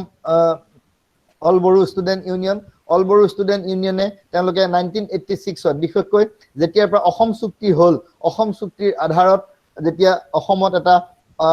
সদৌ অসম ভিত্তিত এখন যেতিয়া এটা চৰকাৰ গঠনৰ বা অসম চুক্তিখনৰ পিছতে আমাৰ যথেষ্ট এথনিক গ্ৰুপে কেইবাটাও জনগোষ্ঠীয় সংগঠনে নিজৰ ৰাজনৈতিক স্বাৰ্থ সুৰক্ষাৰ কাৰণে বা তেওঁলোকৰ অধিকাৰ সাব্যস্তকৰণৰ কাৰণে তেওঁলোকে স্বায়ত্ত শাসন বা পৃথক ৰাজ্যৰ দাবী উত্থাপন কৰিছিলে আৰু এটা শক্তিশালী দাবী উত্থাপন কৰিছিলে সেপাৰেট বড়োলেণ্ড বিচাৰি পেলাই সেপাৰেট যিটো বড়োলেণ্ড মুভমেণ্ট বুলি কওঁ 1986 হৈছিলে বিশেষকৈ উপেন্দ্ৰনাথ ব্ৰহ্ম আবসুৰ সভাপতি আছিলে তেওঁ অল বড়ো ষ্টুডেণ্ট ইউনিয়নৰ সভাপতি আছিলে তেওঁক বড়ো সমাজে বড়োফা বুলি কয় তেওঁক ফাদাৰ অফ বড়োলেণ্ড বা ফাদাৰ অফ বড়োজ উপাধিৰে তেওঁক বিভূষিত কৰিছে তেওঁলোকে যদিও সেপাৰেট ষ্টেট বিচাৰিছিলে অৱশেষত তেওঁলোকে প্ৰথম BTC হ'ল বড়োলেণ্ড টেৰিটৰিয়েল কাউন্সিল তাৰপিছত BTAD হ'ল বড়ো টেৰিটৰিয়েল এৰিয়া ডিষ্ট্ৰিক্ট গতিকে তাৰপিছত কোচ ৰাজবংশী ছাত্ৰ সন্থা তেওঁলোকে পৃথক কমতাপুৰ ৰাজ্য দাবী কৰিছে তেওঁলোকৰ দাবী এতিয়াও বাহাল আছে মাজে মাজে তেওঁলোকে আন্দোলন কৰে আন এটা আন্দোলন এতিয়া খুব প্ৰাসংগিক হৈ আছে বা অন্য এটা খুব প্ৰেজেন্ট সিচুৱেশ্যনত এই আন্দোলনটোৱে এটা গতি লাভ কৰি আছে এটো হৈছে 6 জনগোষ্ঠীয়ে তেওঁলোকে আমাৰ 6 শিডিউলৰ আন্ডাৰত জনজাতি যেটো মৰ্যাদা বিচাৰি আছে গতিকে এফালে ট্ৰাইবেল সংঘই এই 6 জনগোষ্ঠীক জনজাতি মৰ্যাদা দিয়াৰ ক্ষেত্ৰত তেওঁলোকৰ কিছু মতপাৰ্থক্য আছে ঠিক তেনেদৰে 6টা জনগোষ্ঠী মৰাণ মটক চুতীয়া টাই আহোম কোচ ৰাজবংশী আৰু চাহ জনগোষ্ঠী এই 6টা জনগোষ্ঠীয়ে তেওঁলোকক জনজাতিৰ মৰ্যাদা শিডিউল ট্ৰাইবৰ মৰ্যাদা প্ৰদান কৰিব লাগে বুলি আন্দোলন চলাই আছে আৰু আমি যেতিয়া ছাত্ৰ ৰাজনীতি বুলি কওঁ প্ৰত্যক্ষভাৱে ছাত্ৰ সংগঠনৰ পৰা ৰাজনৈতিক দল গঠন কৰাৰ ক্ষেত্ৰত আমি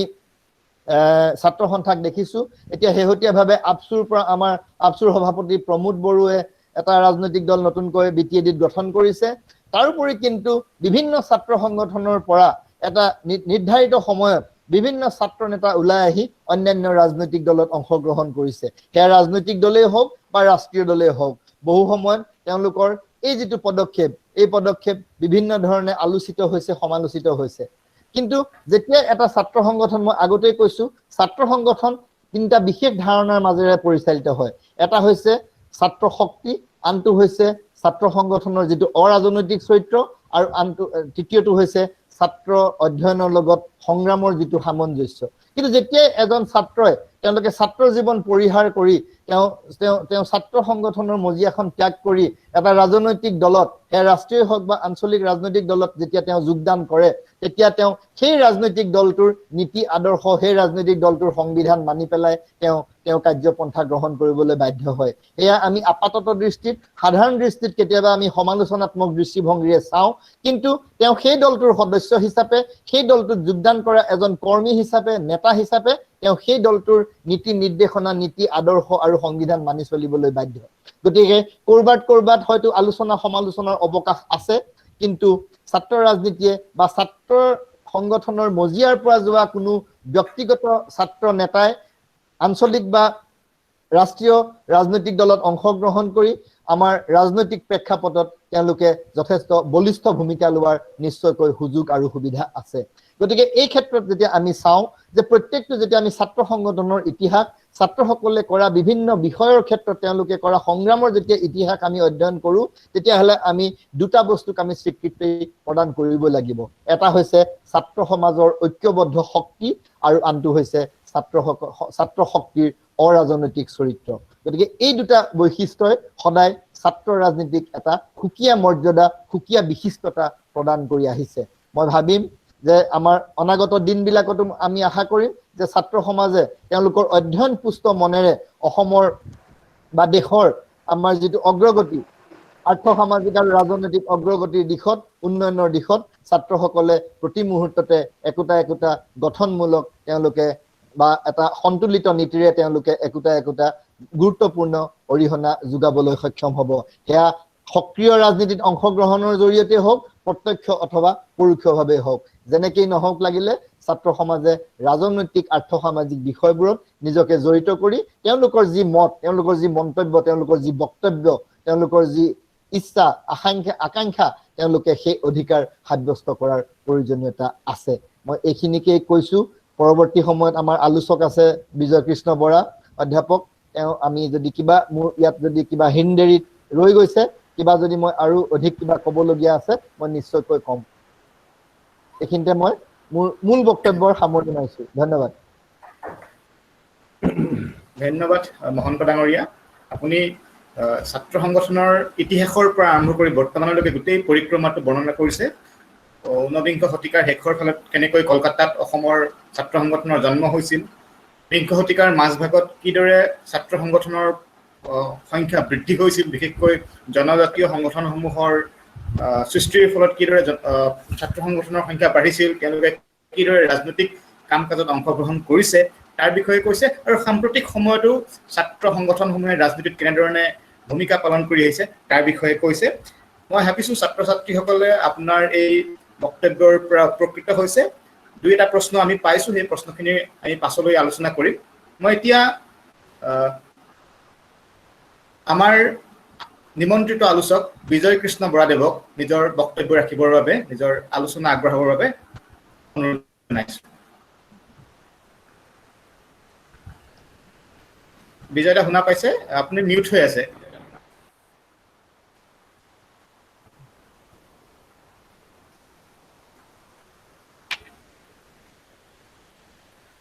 বিজয় দা মিউট হৈ আছে আপোনাৰ আনমিউট কৰি লওক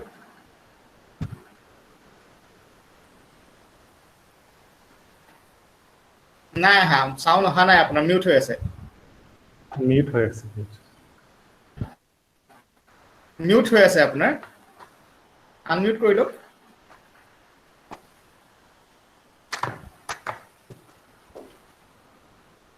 শুনা পাইছেনে আনমিউট কৰি লওক আপুনি এবাৰ তলৰ ফালে দেখিব আপুনি হেল্ল' হেল্ল' পাইছো হয় কওক শুনা পাইছো শুনিছেনে শুনা পাইছো কওক শুনা পাইছো মই সকলোলৈকে আন্তৰিক অভিনন্দন জ্ঞাপন কৰিছো আৰু আনন্দ প্ৰকাশ কৰিছো যে কৰোনাৰ সংকটকালত আমাৰ স্কুল কলেজ যিহেতু বন্ধ তথাপিও আমি কেইবাখনো মহাবিদ্যালয়ৰ শিক্ষক আৰু ছাত্ৰ ছাত্ৰী মিলিত হৈ এটা এনেকুৱা আমোদজনক টপিকৰ ওপৰত আমি আলোচনা কৰিছো এইটো আচলতে বৰ জটিল কথা যে এনেকুৱা এটা বাৰ্নিং টপিক টাচিং টপিকৰ ওপৰত আলোচনা কৰিবলৈ যোৱাটো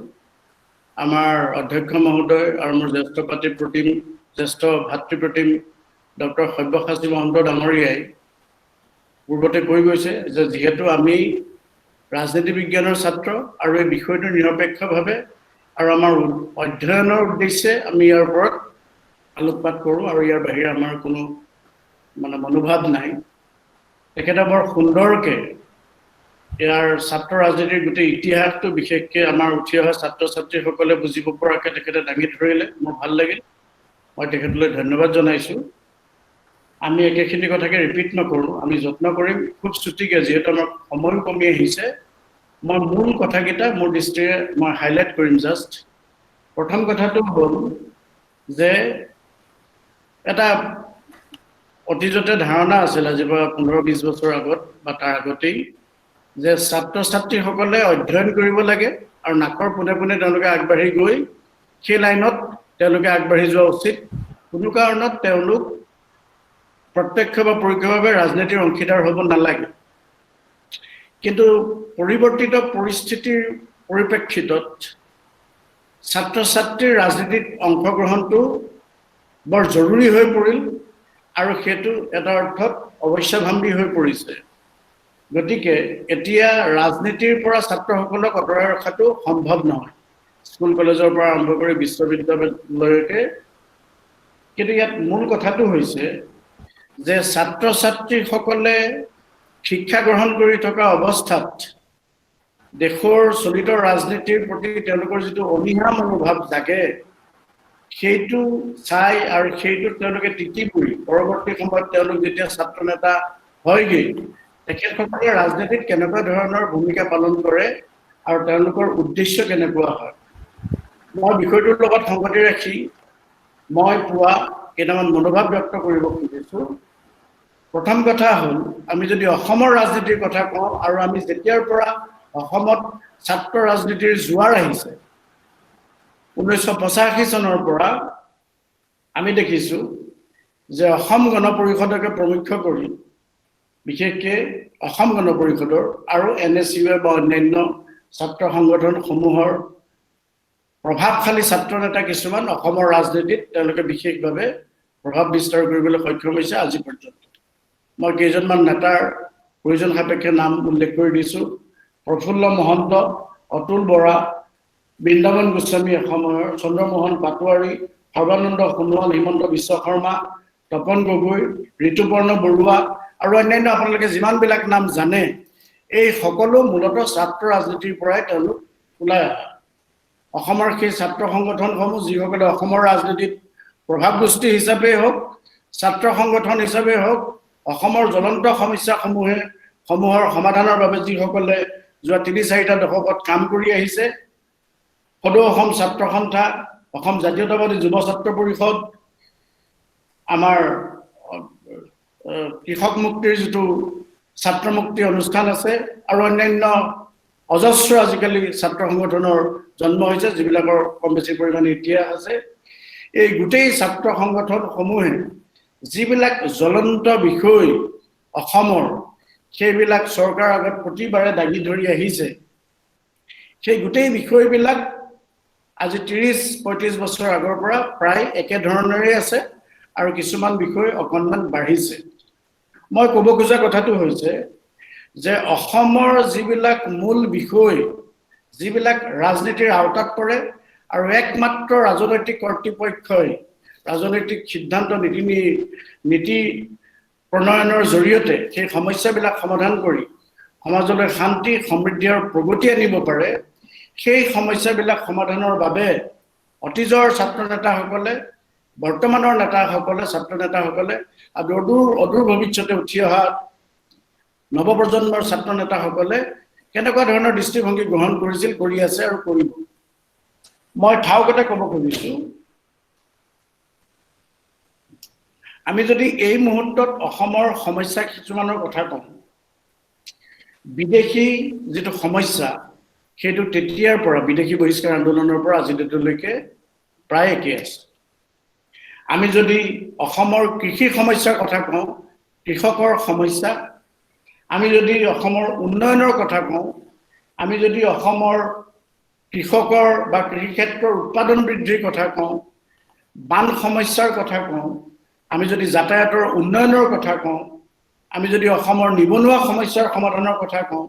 বা আমি এখন শুদ্ধ নাগৰিক পঞ্জী প্ৰস্তুতকৰণৰ কথা কওঁ, যিটো আমাৰ ভাষা সংস্কৃতি সুৰক্ষাৰ মূল ধৰোহৰ, আৰু যদি আমি অসমৰ কোটি কোটি দৈনন্দিন খাটি খোৱা আমাৰ থলুৱা দুখীয়া দৰিদ্ৰ জনসাধাৰণৰ কল্যাণৰ কথা কওঁ, এইবিলাক আমাৰ মূল সমস্যা। আৰু ছাত্ৰসকলে এইবিলাকৰ বিষয়ে ভালকৈ জানে। আৰু ৮৫ৰ পৰা আজিলৈকে ছাত্ৰসকলৰ ৰাজনীতিত যিটো তেওঁলোকৰ পদাৰ্পণ, তেওঁলোকে যি জানে, মেলে মিটিঙে তেওঁলোকে যি বক্তৃতা প্ৰদান কৰে, বা অন্যান্য যিবিলাক তেখেতলোকৰ চিন্তা চৰ্চা কথা, সেই কথাবিলাক বাস্তৱ অৰ্থত ৰাজনৈতিক ক্ষমতা দখলৰ পাছত সেইবিলাক পৰিপূৰ্ণ হৈ আহিছেনে, কৰিবলৈ যত্ন কৰিছেনে প্ৰকৃতাৰ্থত? মই উদাহৰণস্বৰূপে কৈছোঁ, আজি যদি আমি টুৰিজিমৰ কথা কওঁ, গোৱা বা অন্যান্য ৰাজ্যৰ তুলনাত অসমো কিন্তু কোনোভাৱে পিছ পৰি থকা নাই। আমি দেখিছোঁ যে মাজুলী আছে, ৱৰ্ল্ড হেৰিটেজ, কাজিৰঙা আছে, আমাৰ বিভিন্ন দৌল দেৱালয় আছে, কামাখ্যা মন্দিৰ হিষ্টৰিকেলি হেজ গ্ৰেট ইম্পৰ্টেঞ্চ। আমাৰ এই গোটেইবিলাক ইম্পৰ্টেণ্ট কিছুমান স্পট থকাৰ স্বত্তেও অন্যান্য ৰাজ্যৰ তুলনাত টুৰিজিমৰ ফালৰ পৰা আমি বহুত পিছ পৰি আছোঁ। মই ছাত্ৰ সংগঠন বা ৰাজনীতিত দুখ দি কথাটো ক'বলৈ যোৱা নাই, অন্যান্য কিছুমান প্ৰব্লেম আমাৰ আছে, কিন্তু আমি অসমখন মূলতঃ কৃষিৰ ফালৰ পৰা, উদ্যোগৰ ফালৰ পৰা, বা টুৰিজিমৰ ফালৰ পৰা, বা বোৱা কটা অন্যান্য যিমানবিলাক শিল্পৰ কথা আহে, গতিকে আমি যিমান কথা পাতোঁ, গোটেই কথাবিলাকৰ মূল গৈ এটা কেন্দ্ৰতে কেন্দ্ৰস্থ হয়গৈ যে অসমৰ দুখীয়া দৰিদ্ৰ জনসাধাৰণৰ প্ৰকৃত উত্তৰণ হ'ব কেতিয়া, আৰু নিবনুৱাসকলৰ বাট সংস্থাপন হ'ব কেতিয়া। অসমৰ যিটো আজি আমি বহুত বছৰ আগত ভোগ কৰি আহিছিলোঁ যিটো উগ্ৰপন্থী সমস্যা, সেইটো একমাত্ৰ আছিল এই ভাষা সংস্কৃতিৰ সুৰক্ষা বা অৰ্থনৈতিকভাৱে পিছপৰা কথা বতৰা। এতিয়া মূল কথা হৈছে অসমৰ ছাত্ৰ সমাজৰ পৰা আমি যোৱা ৩০-৪০টা বছৰে, ছাত্ৰ সমাজ বুলি ক'লে ভুল কোৱা হ'ব, ছাত্ৰ সমাজৰ লগত সদায় মিডল ক্লাছ আৰু অন্যান্য গোটেই পেশাব গোষ্ঠী বা অন্যান্য ৰাজনীতি গোটেই বস্তুবোৰ জড়িত হৈ আছে। কেন্দ্ৰৰ পলিটিক্সটো, কেন্দ্ৰৰ ৰাজনীতি ইয়াৰ লগত জড়িত হৈ আছে। কিন্তু অসমৰ সমস্যা সমাধান কৰিব লাগিব অসমৰ জনসাধাৰণে, আৰু অসমৰ জনসাধাৰণক ৰিপ্ৰেজেণ্ট কৰি ছাত্ৰসকল ওলাই আহে, আৰু সেই ছাত্ৰসকলক পৰা এটা নতুন আশা দেখা যায়। ফৰ এক্সাম্পল, আজি যেতিয়া আমি কা আন্দোলনৰ ক্ষেত্ৰত চাওঁ, আমি যদি জাতি মাটি ভেটিৰ কাৰণে বুকু জ্বলে, আমি তেতিয়া বৰ্তমান লুৰিণজ্যোতি গগৈ আছুৰ নেতা, তেখেতক আমি এটা বেলেগ ৰূপত দেখা পাওঁ যে এখেতে আমাৰ বেলেগ কিবা এটা কৰিব। এতিয়া সকলোৰে বেলেগ বেলেগ চিন্তা, মই মোৰ চিন্তাটো কোৱা নাই, মই এটা বেছিভাগ মানুহৰ চিন্তাক ৰিপ্ৰেজেণ্ট কৰি কথাটো কৈছোঁ। আৰু ইয়াৰ লগত আমি যদি টানি আনো, আমি দেখিম যে 1985 চনত অসম গণ পৰিষদৰ যেতিয়া গঠন হৈছিল, তেতিয়া অসম গণ পৰিষদ দলৰ নেতা বা ছাত্ৰ সংগঠনৰ আছুৰ নেতাসকলক আপোনাৰ কাপোৰ পাৰি দিয়া হৈছিলে, তেওঁলোক খোজকাঢ়ি যাবৰ কাৰণে তেখেতসকলক দেৱতাৰ জ্ঞান কৰা হৈছিলে। আৰু সমগ্ৰ বিশ্বতেই অসমৰ এইটো এটা উদাহৰণ আছিলে যে nowhere in the world such a student organization by organizing a political party, by capturing political power, came into power. গতিকে এনেকুৱা ধৰণৰ উদাহৰণ সমগ্ৰ বিশ্বতে নাছিলে, আৰু পৃথিৱীৰ আগশাৰীৰ গণতন্ত্ৰৰ ৰাষ্ট্ৰবিলাকে এইটো অধ্যয়ন কৰিছিলে যেটো কেনেকৈ সম্ভৱ হৈছিলে। আৰু তাৰ পাছত আমি দেখিলোঁ যে অসমৰ ছাত্ৰ ৰাজনীতিত এটা জোৱাৰ আহিলে। এতিয়া যিমানবিলাক স্কুল কলেজত পঢ়ি থকা ল'ৰা ছোৱালী আছে, ছাত্ৰ ছাত্ৰী আছে, তেওঁলোকৰ গাটো জ্বলে অসমৰ সমস্যাবিলাকক লৈ। আৰু তেওঁলোকে যেতিয়া ৰাজনীতিত ভৰি দিয়ে, তেওঁলোকে ৰাজনৈতিক পথাৰলৈ গুচি যোৱাৰ লগে লগে তেওঁলোকৰ ক্ষমতা দখলৰ কথাই হওক, মন্ত্ৰিত্ব লাভৰ আশাতে হওক, কেন্দ্ৰৰ হেঁচাতেই হওক, বা অন্যান্য সমস্যাৰ ক্ষেত্ৰত হওক, বা তেওঁলোকৰ নিজৰ ড্ৰবেক্স লুকুৱাবৰ কাৰণে হওক, এটা কাৰণত তেওঁলোকৰ যিটো মূল উদ্দেশ্য, সেই উদ্দেশ্যটোৰ পৰা ক'ৰবাত নহয় ক'ৰবাত তেওঁলোকে পিছ হুৱকি যোৱা যেন লাগে। আৰু এইটো আমি যিটো নিৰপেক্ষভাৱে আলোচনা কৰিছোঁ, আৰু এইটো আমাৰ দেহে মনে, আমাৰ ব্ৰেইনত, আমাৰ হাৰ্টত বিয়পি থকা কথা, গতিকে আমি আশা কৰোঁ যে অসমৰ ছাত্ৰ সমাজে একো নকৰাকৈ থকা নাই, কৰিছে, যথেষ্টখিনি কৰিছে, কিন্তু অসমৰ যিকেইটা মূল সমস্যা, যিকেইটা মূল কথা, সেই কথাকেইটা সমাধানৰ কাৰণে ছাত্ৰ সমাজে ৰাজনীতিৰ জৰিয়তে আগবাঢ়ি আহিব লাগিব। আৰু তেতিয়া অসমৰ এই গোটেই জ্বলন্ত যিবিলাক সমস্যা সেইবোৰ সমাধান হোৱাৰ লগতে অসমৰ সাংস্কৃতিক, কৃষি ক্ষেত্ৰৰ, ঔদ্যোগিক, যাতায়াত আৰু সৰ্বত্ৰ প্ৰকাৰৰ বিকাশ হ'ব বুলি মোৰ এটা আশা। এইখিনিতে মই এটা কথা কৈ থওঁ যে বৰ অসমখন এসময়ত ফাটি গ'ল, আৰু তাৰপিছত থকা অসমখনো ৰাভা, তিৱা, বড়ো, অন্যান্য জনগোষ্ঠীৰ স্বায়ত্তশাসিত অঞ্চলৰ দাবীত ভাগ ভাগ হৈ গুচি গৈছে, ক্ষমতাৰ বিকেন্দ্ৰীকৰণ হৈছে, আৰু ছাত্ৰসকলে ইয়াত মূল গুৰুত্বপূৰ্ণ ভূমিকা পালন কৰিছে। কিন্তু কাৰ্বি আংলঙৰ কথাকেই কওক বা আপুনি ইয়াৰ আমাৰ স্বায়ত্তশাসিত যিমানবিলাক অঞ্চল আছে সেই অঞ্চলবিলাকৰ কথাকেই কওক, এই অঞ্চলবিলাকত ছাত্ৰসকলৰ যিটো ভূমিকা, কাৰ্বি আংলং স্বায়ত্তশাসিত পৰিষদ, বড়ো টেৰিটৰিয়েল কাউন্সিলৰ পিছত এতিয়া বড়োলেণ্ডৰ যিটো বড়ো এলেকাটোৰ বা দেউৰীসকলৰ, তিৱাসকলৰ, ৰাভাসকলৰ, মিচিংসকলৰ, এই গোটেই স্বায়ত্তশাসিত অনুষ্ঠানবিলাক ছাত্ৰ নেতাসকলেই পৰিচালিত কৰি আছে। কিন্তু প্ৰকৃততে সেই শোষিত, নিষ্পেষিত আৰু পিছপৰি থকা যিবোৰ ট্ৰাইবেল পিপল, তেওঁলোকৰ উন্নয়নৰ কাৰণে স্পেচিয়েলি চেণ্ট্ৰেল গভৰ্ণমেণ্টৰ পৰা অৰ্থনৈতিক ছাপোৰ্ট আছে। গতিকে এইটো এটা খুব ধুনীয়া কথা, আৰু ইয়াৰ জৰিয়তে আমি সমস্যা সমাধান ডাইৰেক্ট কৰিব নোৱাৰিলেও আমি বিভিন্ন ছাত্ৰ সমাজক আমি উদ্বুদ্ধ কৰিব পাৰোঁ যে তেখেতসকলে মূল সমস্যাটোক বুজি লৈ, জানি লৈ একান্ত মনে, ৰাজনীতি প্ৰকৃতাৰ্থত এটা ভাল বস্তু, সমাজ সেৱা, ওপৰৰ পৰ্যায়ত গৈ আমি গোপীনাথ বৰদলৈৰ কথা উল্লেখ কৰিব পাৰোঁ, আমি শৰৎ সিঙৰ কথা উল্লেখ কৰিব পাৰোঁ, আৰু বিভিন্নজন নেতা তেনেকুৱা আছে। শেহতীয়াকৈ আমি কেজৰিৱালকো দেখিছোঁ, তেখেতে মোটামুটি ভাল কাম কৰিছে, পিছত দেখা যাব, কিন্তু সেইটো আমাৰ বিচৰ্য বিষয় নহয়। গতিকে মই মোৰ ভুলে শুদ্ধই মই মোৰ মন্তব্য আৰু মতামত আগবঢ়াইছোঁ যে অসমৰ ছাত্ৰ সমাজৰ ওপৰতেই আমাৰ খুব আশা আৰু আমাৰ আশা আছে। ভুল ভ্ৰান্তি মানুহৰ হয়, সেই ভুল ভ্ৰান্তিবিলাক যদি শুধৰাই লয় তেতিয়া আমি আকৌ আমাৰ আঞ্চলিকতাবাদী মনোভাৱেৰে আমি ভাৰতীয় প্ৰকৃতিৰ লগত একাত্ম হৈ আমি অসমৰ সকলো সমস্যা সমাধান কৰি আমি আগবাঢ়ি যাব পাৰিম। সেইটোৱে আমি ছাত্ৰ সমাজৰ পৰা আশা কৰিব পাৰোঁ। Thank you. মোৰ সামৰিছোঁ ইমানতে, মই এতিয়া পংকজ বৰালৈ আগবঢ়াই দিছোঁ। ধন্যবাদ বিজয় কৃষ্ণ বৰা ডাঙৰীয়া আপোনাৰ বক্তব্যৰ বাবে। আপুনি খুব সুন্দৰভাৱে অসমৰ সমস্যাসমূহক কেন্দ্ৰ কৰি কিদৰে ছাত্ৰ সংগঠনসমূহে কাম কৰিব লাগে বা কিদৰে কাম কৰিছে তাৰ বিষয়ে কৈছে, আৰু এটা খুব গুৰুত্বপূৰ্ণ বিষয় আপুনি উপস্থাপন কৰিছে যে বিভিন্ন সময়ত ছাত্ৰসকলে, ছাত্ৰ সংগঠনৰ নেতাসকলে যেতিয়া সক্ৰিয় নিৰ্বাচনী ৰাজনীতিত জড়িত হৈ তেওঁলোকৰ বিষয়সমূহ, যিসমূহ বিষয়ৰ ওপৰত তেওঁলোকে মাত মাতি আছিলে, সেই বিষয়সমূহৰ তেওঁলোকৰ কিন্তু নিষ্ক্ৰিয়তা দেখা পোৱা যায়। আৰু আপুনি এটা শৈক্ষিক দিশৰ পৰা আলোচনাৰ বিষয় হিচাপে কৈছে। মই আপোনাক ধন্যবাদ জ্ঞাপন কৰিছোঁ আপোনাৰ। আমি ইতিমধ্যে 8 বাজি পাৰ হৈ গ'ল, আমি ভবাতকৈ কিছু অধিক সময় ল'ব লাগিব আজি। মই এতিয়া আমাৰ মাজত আছে আমাৰ বিদ্যালয়ৰ ৰাজনীতি বিজ্ঞান বিভাগৰ সহকাৰী অধ্যাপক ৰঞ্জিত ডাঙৰীয়া। তেখেতক মই জনগোষ্ঠীয় ছাত্ৰ বিষয়ে খুব চমুকৈ দুআষাৰ অনুৰোধ বিষয়ে ছাত্ৰ ছাত্ৰীসকলে বা পাৰ্টিচিপেণ্টসকলে উত্থাপন কৰিছে। এই প্ৰশ্ন আমি আলোচনা কৰিম, কিন্তু সেই প্ৰশ্নখিনিলৈ যোৱাৰ আগত মই পেগু ডাঙৰীয়াক দুআষাৰ ক'বৰ বাবে অনুৰোধ জনাম।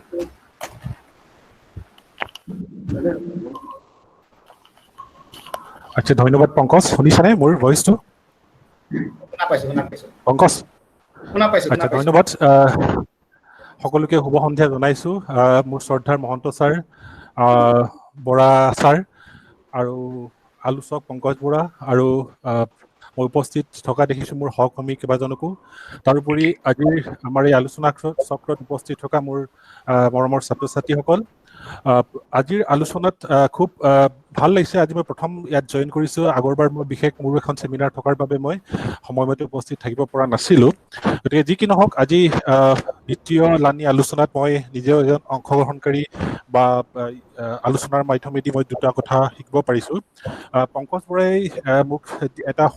বিষয়ৰ ওপৰত সৰুকৈ দুআষাৰ ক'বলৈ কৈছে, আৰু মই আচলতে আলোকপাত কৰিবলগীয়া বিষয়বস্তুটো হৈছে যে নৃগোষ্ঠীয় ছাত্ৰ শক্তিৰ ওপৰত।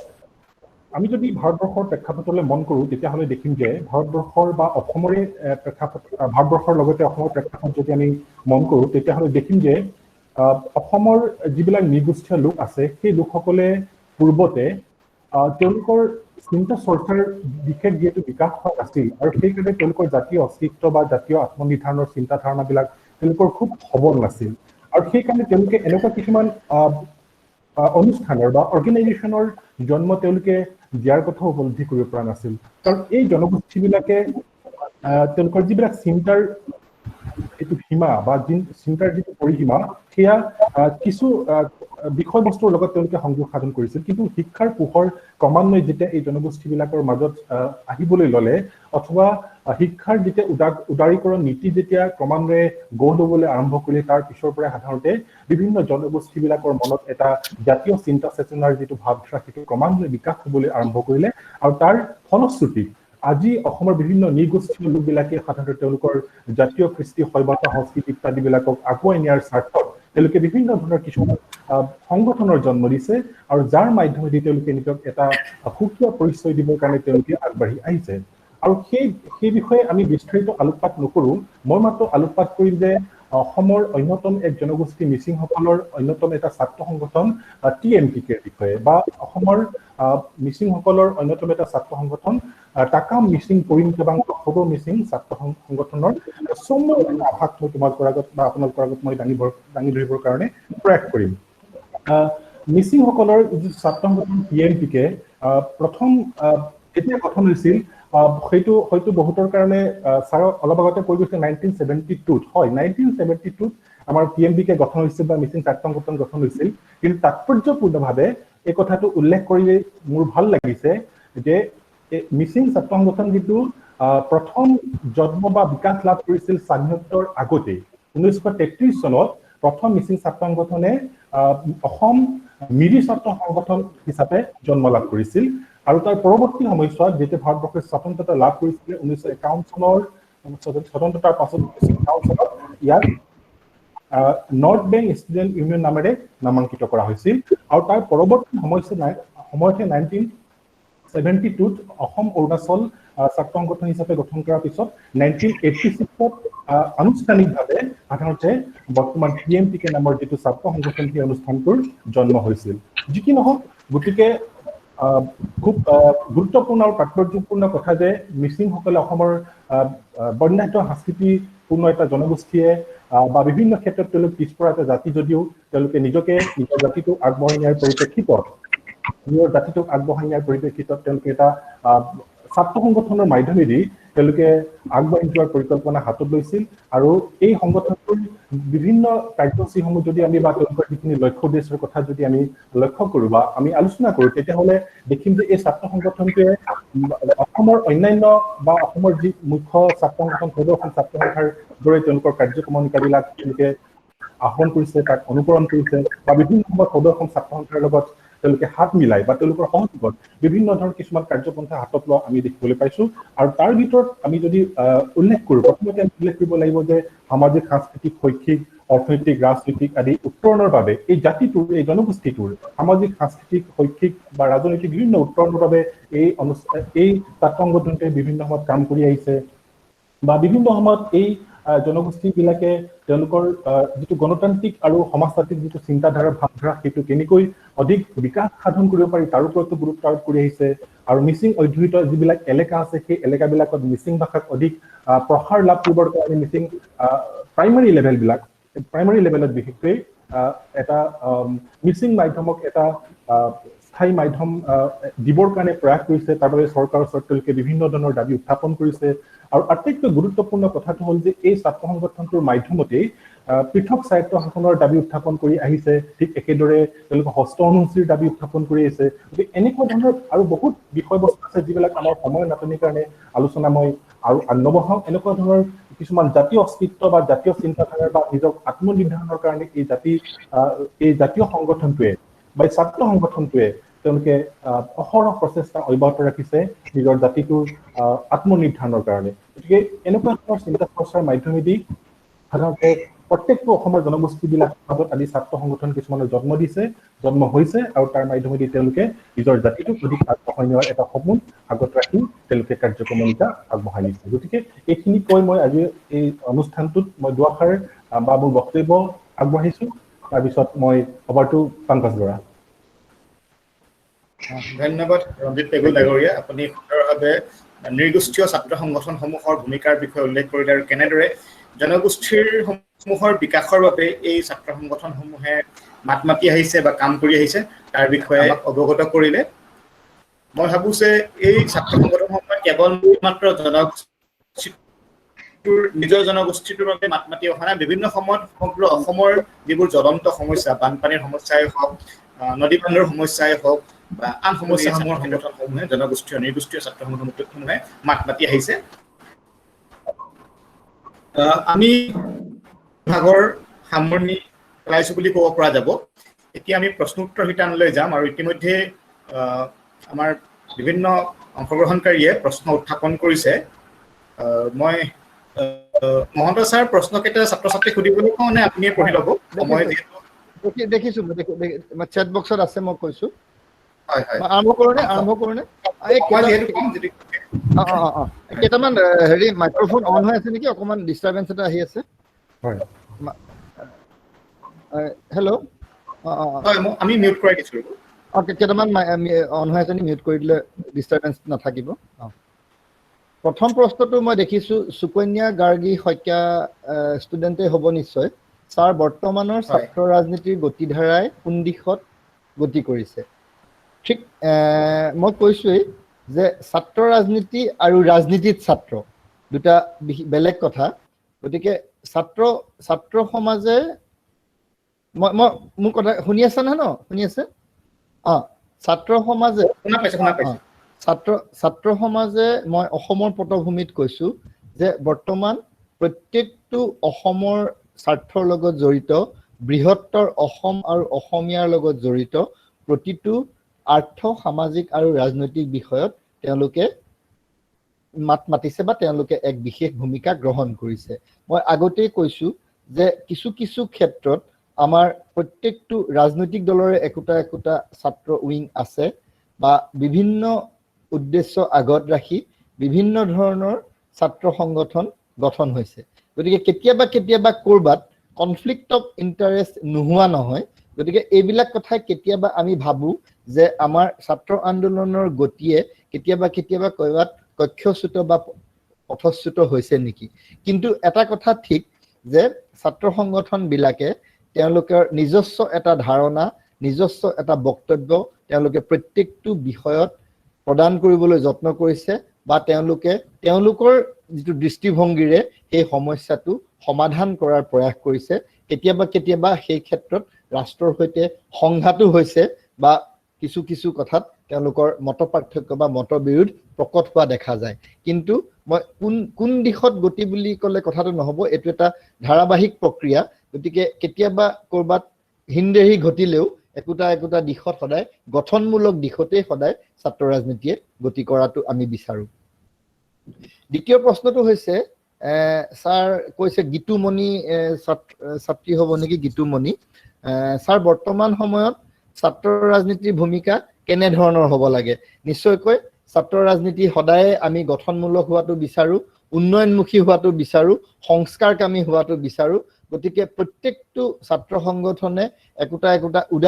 উদাৰতাবাদী দৃষ্টিভংগীৰে প্ৰগতিবাদী আৰু সংস্কাৰমুখী প্ৰক্ৰিয়া আগবাঢ়িলে নিশ্চয়কৈ প্ৰতিটো পদক্ষেপতে প্ৰতিটো বিষয়তে আমি এটা ইতিবাচক ফলাফল লাভ কৰাৰ সম্ভাৱনা থাকে মই ভাবিছোঁ প্ৰশ্নটোৰ উত্তৰ ইমানতে হ'ব নেকি। আৰু এটা প্ৰশ্ন আছে, ঠিকে আছেনে পংকজ? ঠিকে আছে স্যাৰ, ঠিকে আছে। চমুকে দিব লাগিব, সময় যেহেতু খুব কম। অমৰজ্যোতি ভৰালীয়ে সুধিছে, ছাৰ অসমৰ বিভিন্ন জনগোষ্ঠী ভিত্তিত গঢ় লৈ উঠা ছাত্ৰ সংগঠনে সামগ্ৰিকভাৱে অসমৰ ছাত্ৰ সমাজ ভাগ ভাগ কৰি দুৰ্বল কৰা নাইনে? অসমৰ প্ৰাচীনতম ছাত্ৰ সংগঠনে সকলোকে একত্ৰিত কৰাৰ ক্ষেত্ৰত কৰবাত অসমৰ্থ হৈছে নেকি? ছাৰ আপোনাৰ মতামত জনালে উপকৃত হ'ম। আজি অসমৰ বিভিন্ন জনগোষ্ঠী অস্তিত্বৰ বিপন্ন হোৱাৰ বাবে জনগোষ্ঠী ছাত্ৰ সংগঠন গঢ় লৈ উঠিছে নেকি? অসমীয়া সমাজক ভাগ ভাগ কৰাৰ ক্ষেত্ৰত ৰাজনীতিৰ লগতে আপুনি ছাত্ৰ সমাজো জগৰীয়া বুলি ভাবে নেকি? কথাটো এই গোটেই আচলতে এটা বৃহৎ এটা বেলেগকে এটা বক্তৃতাৰ প্ৰয়োজন হ'ব। মই মাত্ৰ খুব চমুকে এটা কথা কৈছো যে আমাৰ ৰঞ্জিত পেগুৱে চুই গৈছে কথাটো, যে কিয় জনগোষ্ঠীয় সংগঠন গঠন হ'ব লগা হ'ল। আমাৰ জনগোষ্ঠীয় যি আমাৰ বিশিষ্টতা, সাংস্কৃতিক বিশিষ্টতাই হওক, পৰম্পৰাগত বিশিষ্টতাই হওক, সেই বিশিষ্টতা ৰক্ষাৰ কাৰণে আচলতে জনজাতীয় সংগঠনবিলাকে নিজস্ব ছাত্ৰ সংগঠন গঠন কৰিবলগীয়া হ'ল বা জনগোষ্ঠী সংগঠন গঠন কৰিবলগীয়া হ'ল। যেতিয়া আমাৰ দ্বিতীয় বিশ্বযুদ্ধৰ পিছত সমগ্ৰ বিশ্বতে দেশবিলাকে নতুনকৈ স্বাধীনতা লাভ কৰিলে, দেশবিলাকত গণতন্ত্ৰ প্ৰতিষ্ঠা হ'ল, তেতিয়া নতুনকৈ জাতি গঠন প্ৰক্ৰিয়া আৰম্ভ হ'ল। আৰু এই জাতি গঠন প্ৰক্ৰিয়াত আমি দেখিছোঁ যে বিভিন্ন সৰু সৰু জাতি জনগোষ্ঠীয়ে তেওঁলোকৰ অস্তিত্ব বিপন্ন হোৱাৰ এটা তেওঁলোকে অৱকাশ দেখা পালে। আৰু সেইকাৰণে ৰাষ্ট্ৰসংঘই তেওঁলোকৰ মানৱ অধিকাৰ ঘোষণাৰ সাৰ্বজনীন ঘোষণা পত্ৰতে হওক বা দুখনকৈ ইণ্টাৰনেশ্যনেল কোভেনেণ্টৰ যোগেদিয়ে হওক, তেওঁলোকে মানৱ অধিকাৰ হিচাপে স্বীকৃতি দিলে কি, যে প্ৰত্যেকটো জাতি জনগোষ্ঠীয়ে নিজৰ সাংস্কৃতিক পৰিচয়, নিজৰ সাংস্কৃতিক বিশিষ্টতা আৰু নিজৰ সাংস্কৃতিক পৰম্পৰা অটুট ৰাখিব লাগিব, আৰু তাৰ কাৰণে ৰাষ্ট্ৰই ব্যৱস্থা গ্ৰহণ কৰিব লাগিব। আৰু তাৰপিছত আমাৰ ভোটৰ ওপৰত দানৱ পৰাদি পৰিলেহি আমাৰ বিশ্বায়ন। বিশ্বায়ন যদিও এটা অৰ্থনৈতিক ধাৰণা, বিশ্বায়নে কিন্তু আমাৰ সামাজিক আৰু সাংস্কৃতিক ক্ষেত্ৰখনত বাৰুকৈয়ে জোকাৰণিৰ সৃষ্টি কৰে, বাৰুকৈয়ে অভাৱনীয়ভাৱে প্ৰভাৱান্বিত কৰিলে, যাৰ ফলত আমি আমাৰ সংস্কৃতি, আমি আমাৰ পৰম্পৰা, আমি আমাৰ ভাষা, আমি আমাৰ আত্মমৰ্যাদা আৰু পৰিচয় ক'ৰবাত হেৰুৱাৰ আশংকাৰ এটা পৰিস্থিতিৰ উদ্ভৱ হ'ল। গতিকে সেই পৰিস্থিতিৰ লগত মোকাবিলা কৰিবৰ কাৰণে জাতি জনগোষ্ঠীবিলাকে নিজৰ ভাষিক আৰু সাংস্কৃতিক পৰিচয় অটুট ৰাখিবৰ কাৰণে আচলতে সংগঠন গঠন কৰিবলগীয়া হ'ল, আৰু তাৰ সমান্তৰালভাৱে ছাত্ৰ সংগঠনো গঠন কৰিবলগীয়া হ'ল। আৰু একেটা থিয়ৰী, একেটা তত্ত্বটো যদি আমি অসমৰ ক্ষেত্ৰত চাওঁ, অসমৰ ক্ষেত্ৰতো আমি এইটো মূল সুঁতিৰ অসমীয়া বুলি ক'বলৈ যত্ন কৰোঁ, তেতিয়া মূল সুঁতিৰ অসমীয়াৰ লগত বিলীন হৈ গ'লে আমাৰ এই জাতি জনগোষ্ঠীবিলাকে নিজস্ব ভাষিক আৰু নৃগোষ্ঠীয় পৰিচয় ক'ৰবাত সংকটাপন্ন বা বিপদাপন্ন হ'ব নেকি, তাৰ আশংকাত তেওঁলোকে এনেকুৱা ধৰণৰ সংগঠনবিলাক গঠন কৰি তেওঁলোকৰ যিটো সাংস্কৃতিক বিশিষ্টতা আৰু পৰিচয় মৰ্যাদা সেই অটুট ৰাখিবৰ কাৰণে তেওঁলোকে এটা প্ৰচেষ্টা চলালে। কিন্তু আমাৰ যিয়ে নহওক লাগিলে, সেয়া আমি ক্ষুদ্ৰ জাতীয়তাবাদ বুলিয়ে কওঁ, ক্ষুদ্ৰ আঞ্চলিকতাবাদ বুলিয়ে কওঁ, তাক কিন্তু আমি এটা বৃহৎ ছাতি, আমি বৃহত্তৰ অসম আৰু অসমীয়াৰ ছাতিৰ তলত যদি ৰাখি আমি আগবাঢ়ি যাওঁ, তেতিয়াহ'লে নিশ্চয়কৈ আমাৰ যিটো আমি অসমীয়া জাতীয়তাবাদ, অসমীয়া সাংস্কৃতিকবাদ আৰু আমাৰ অসমীয়া আঞ্চলিকতাবাদ, সেয়া নিশ্চয়কৈ আমাৰ দৃষ্টি থাকিব। সেই ক্ষেত্ৰত কাকো জগৰীয়া কৰিব নোৱাৰি, কোনো জগৰীয়াৰ কথা নাই। সকলো আমি আত্মপৰিচয় আৰু আত্মমৰ্যাদা প্ৰতিষ্ঠাৰ কাৰণে এইটো একোটা একোটা আমাৰ এছাৰচন বা একোটা একোটা আমাৰ এটা প্ৰয়াস, আৰু যিটো প্ৰয়াসক আমাৰ ইণ্টাৰনেশ্যনেল ল বা আমাৰ ৰাষ্ট্ৰসংঘয়ো স্বীকৃতি প্ৰদান কৰিছে, তাক মানৱ অধিকাৰ বুলি স্বীকৃতি প্ৰদান কৰা হৈছে। তাৰপিছতে আৰু এটা আছে, ছাত্ৰই আন্দোলন কৰাটো উচিত নে, ৰাজনীতিৰ লগত ছাত্ৰ শক্তিৰ কেনেকুৱা ধৰণৰ সম্পৰ্ক? মই কৈছোৱেই, ৰাজনীতিৰ লগত ছাত্ৰ সদায় গঠনমূলক হ'ব লাগিব, আমি অধ্যয়নমুখী হ'ব লাগিব, কিন্তু অধ্যয়নমুখীতাৰ লগে লগে আমি যদি আৰ্থ সামাজিক আৰু ৰাজনীতিৰ বিষয়ত আমাৰ মতামত ব্যক্ত কৰিবলগীয়া হয়, আমি কেতিয়াবা আমাৰ নিজস্ব আমাৰ ধাৰণা আমি সাব্যস্ত কৰিবলগীয়া হয়, সেয়া কৰিব লাগিব। কিন্তু প্ৰতি মুহূৰ্ততে আন্দোলনমুখী হোৱাতকৈ আমি তাক যদি এটা গঠনমূলক প্ৰক্ৰিয়াৰে আমি যদি গণতান্ত্ৰিক মাধ্যমেৰে তাক যদি সাব্যস্ত কৰিব পাৰোঁ,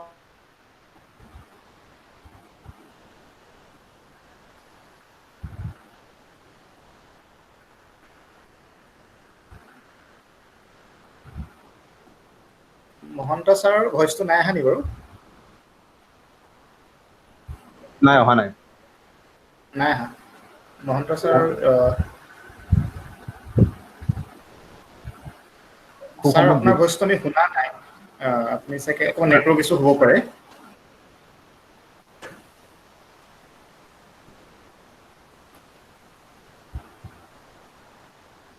ছাৰ জইন কৰি থোৱা আছে ছাৰ লেফ্ট হোৱা নাই এতিয়া লেফ্ট হৈছে আকৌ জইন কৰিব ছাৰ জইন কৰি দিম ছাৰ আকৌ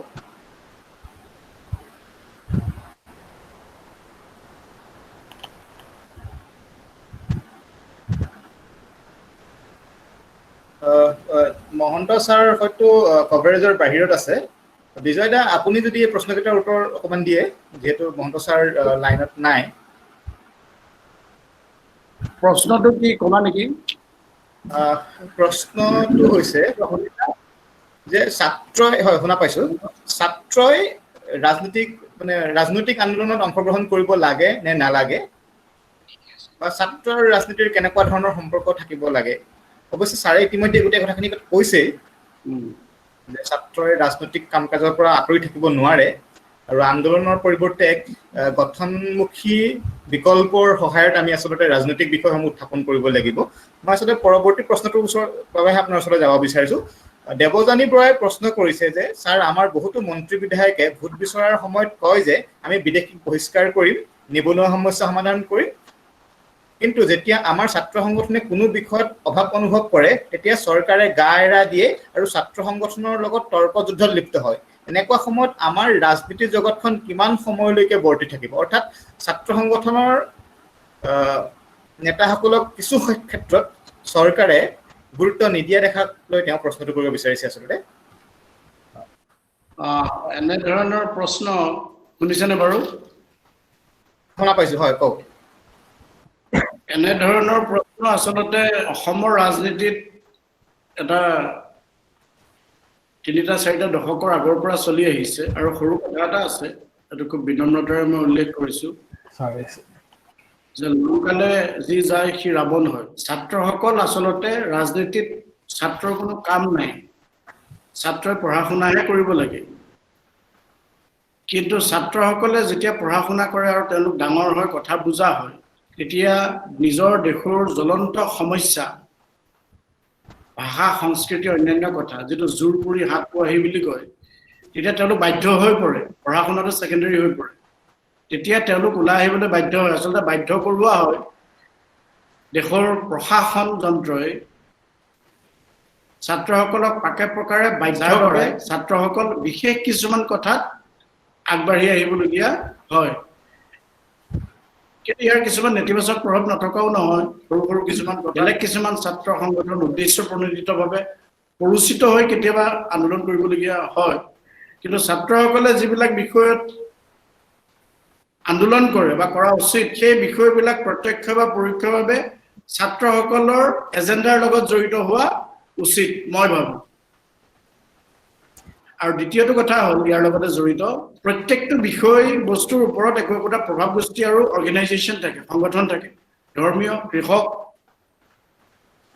প্ৰাকৃতিক সুৰক্ষা মাতৃ কল্যাণ অন্যান্য ইটো গতিকে সেই অৰ্গেনাইজেশ্যন বিলাকে সেই কনচাৰ্ণ বিষয়টোৰ ওপৰত আন্দোলন কৰিলে মাত মাতিলে ভাল হয় ছাত্ৰসকলৰ এটা জুৰিছডিকশ্যন থাকিব লাগে আৰু সেই নিৰ্দিষ্ট বিষয়টোৰ ওপৰত তেওঁলোক মানে আগবাঢ়িলে বেছি ফলপ্ৰসূ হয় বুলি মই ভাবো অন্যথা হিতে বিপৰীতে হয় বহু ক্ষেত্ৰত দেখা যায় ছাত্ৰসকলে আন্দোলন প্ৰত্যক্ষভাৱে তেওঁলোক প্ৰয়োজনীয় যোগ দি দিবলগীয়া কথাত আৰু কেতিয়াবা তেওঁলোক ঘূণীয়া হয় বা প্ৰাণহানি হ'বলগীয়া হয় এই ক্ষেত্ৰত সতৰ্কতা অৱলম্বন কৰা উচিত মই তেনেদৰে ভাবো ধন্যবাদ পিছৰ 3টা প্ৰশ্ন যদি মই চাওঁ পংকজ ছাৰ কিবা কওঁ হয় এই নেটৱৰ্কটো খেলি মেলি হৈ গৈছিল বুজি পাইছো ছাৰ হয় আমি শেষৰ 3টা প্ৰশ্ন যদি চাওঁ প্লাবিতা বৰাৰ যিটো প্ৰশ্ন ইতিমধ্যেই উত্তৰ দিয়া হৈছে বুলি মই ভাবিছো কেনে ধৰণৰ হোৱাটো প্ৰয়োজন ইতিমধ্যে কৈছে দেৱযানী বৰাই আৰু এটা প্ৰশ্ন কৰিছে যিটো আজিৰ আলোচনাৰ লগত বৰ বিশেষ সংগতি নাই বুলি ভাবিছো যিহেতু আমাৰ সময়ো অত্যন্ত কম গতিকে আমি এয়া প্ৰশ্নটো আমি এৰাই চলিব বিচাৰিছো আৰু শেষৰ প্ৰশ্নটো ছাৰ জানিব বিচাৰিছো বৰ্তমান সময়ত গ্ৰাম্য অৰ্থনীতি আগবঢ়াৰ ক্ষেত্ৰত ছাত্ৰ সংগঠনসমূহে কেনে ধৰণৰ ভূমিকা লোৱাৰ প্ৰয়োজন আছে বা হৈছে মই ভাবিছো এই ক্ষেত্ৰত যদি আপোনালোক দুজনৰ কোনোবা জনে খুব চমুকৈ মন্তব্য আগবঢ়াই ছাত্ৰসকল উপকৃত হ'ব।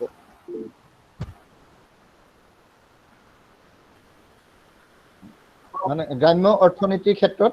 ছাত্ৰসকলে কেনেদৰে ভূমিকা ল'ব পাৰে? হয় হয়।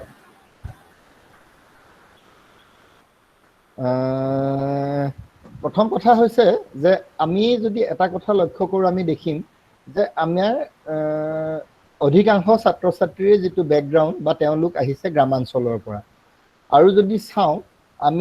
যদি চাওঁ তেওঁলোকৰ পিতৃ মাতৃ অভিভাৱকসকলো আচলতে গ্ৰাম্য অৰ্থনীতিৰে একোজন ধ্বজাবাহক। গতিকে চবৰে ঘৰত খেতি আছে। গ্ৰাম্য অৰ্থনীতিৰ মূল পৰিকাঠামোটো কৃষিৰ ওপৰত জড়িত। গতিকে ছাত্ৰসকলে আগততো এইটো আছিলেই যে প্ৰত্যেকজন ছাত্ৰই ঘৰুৱা কাম কাজত বা কৃষি কাৰ্যত সহায় কৰিছিল।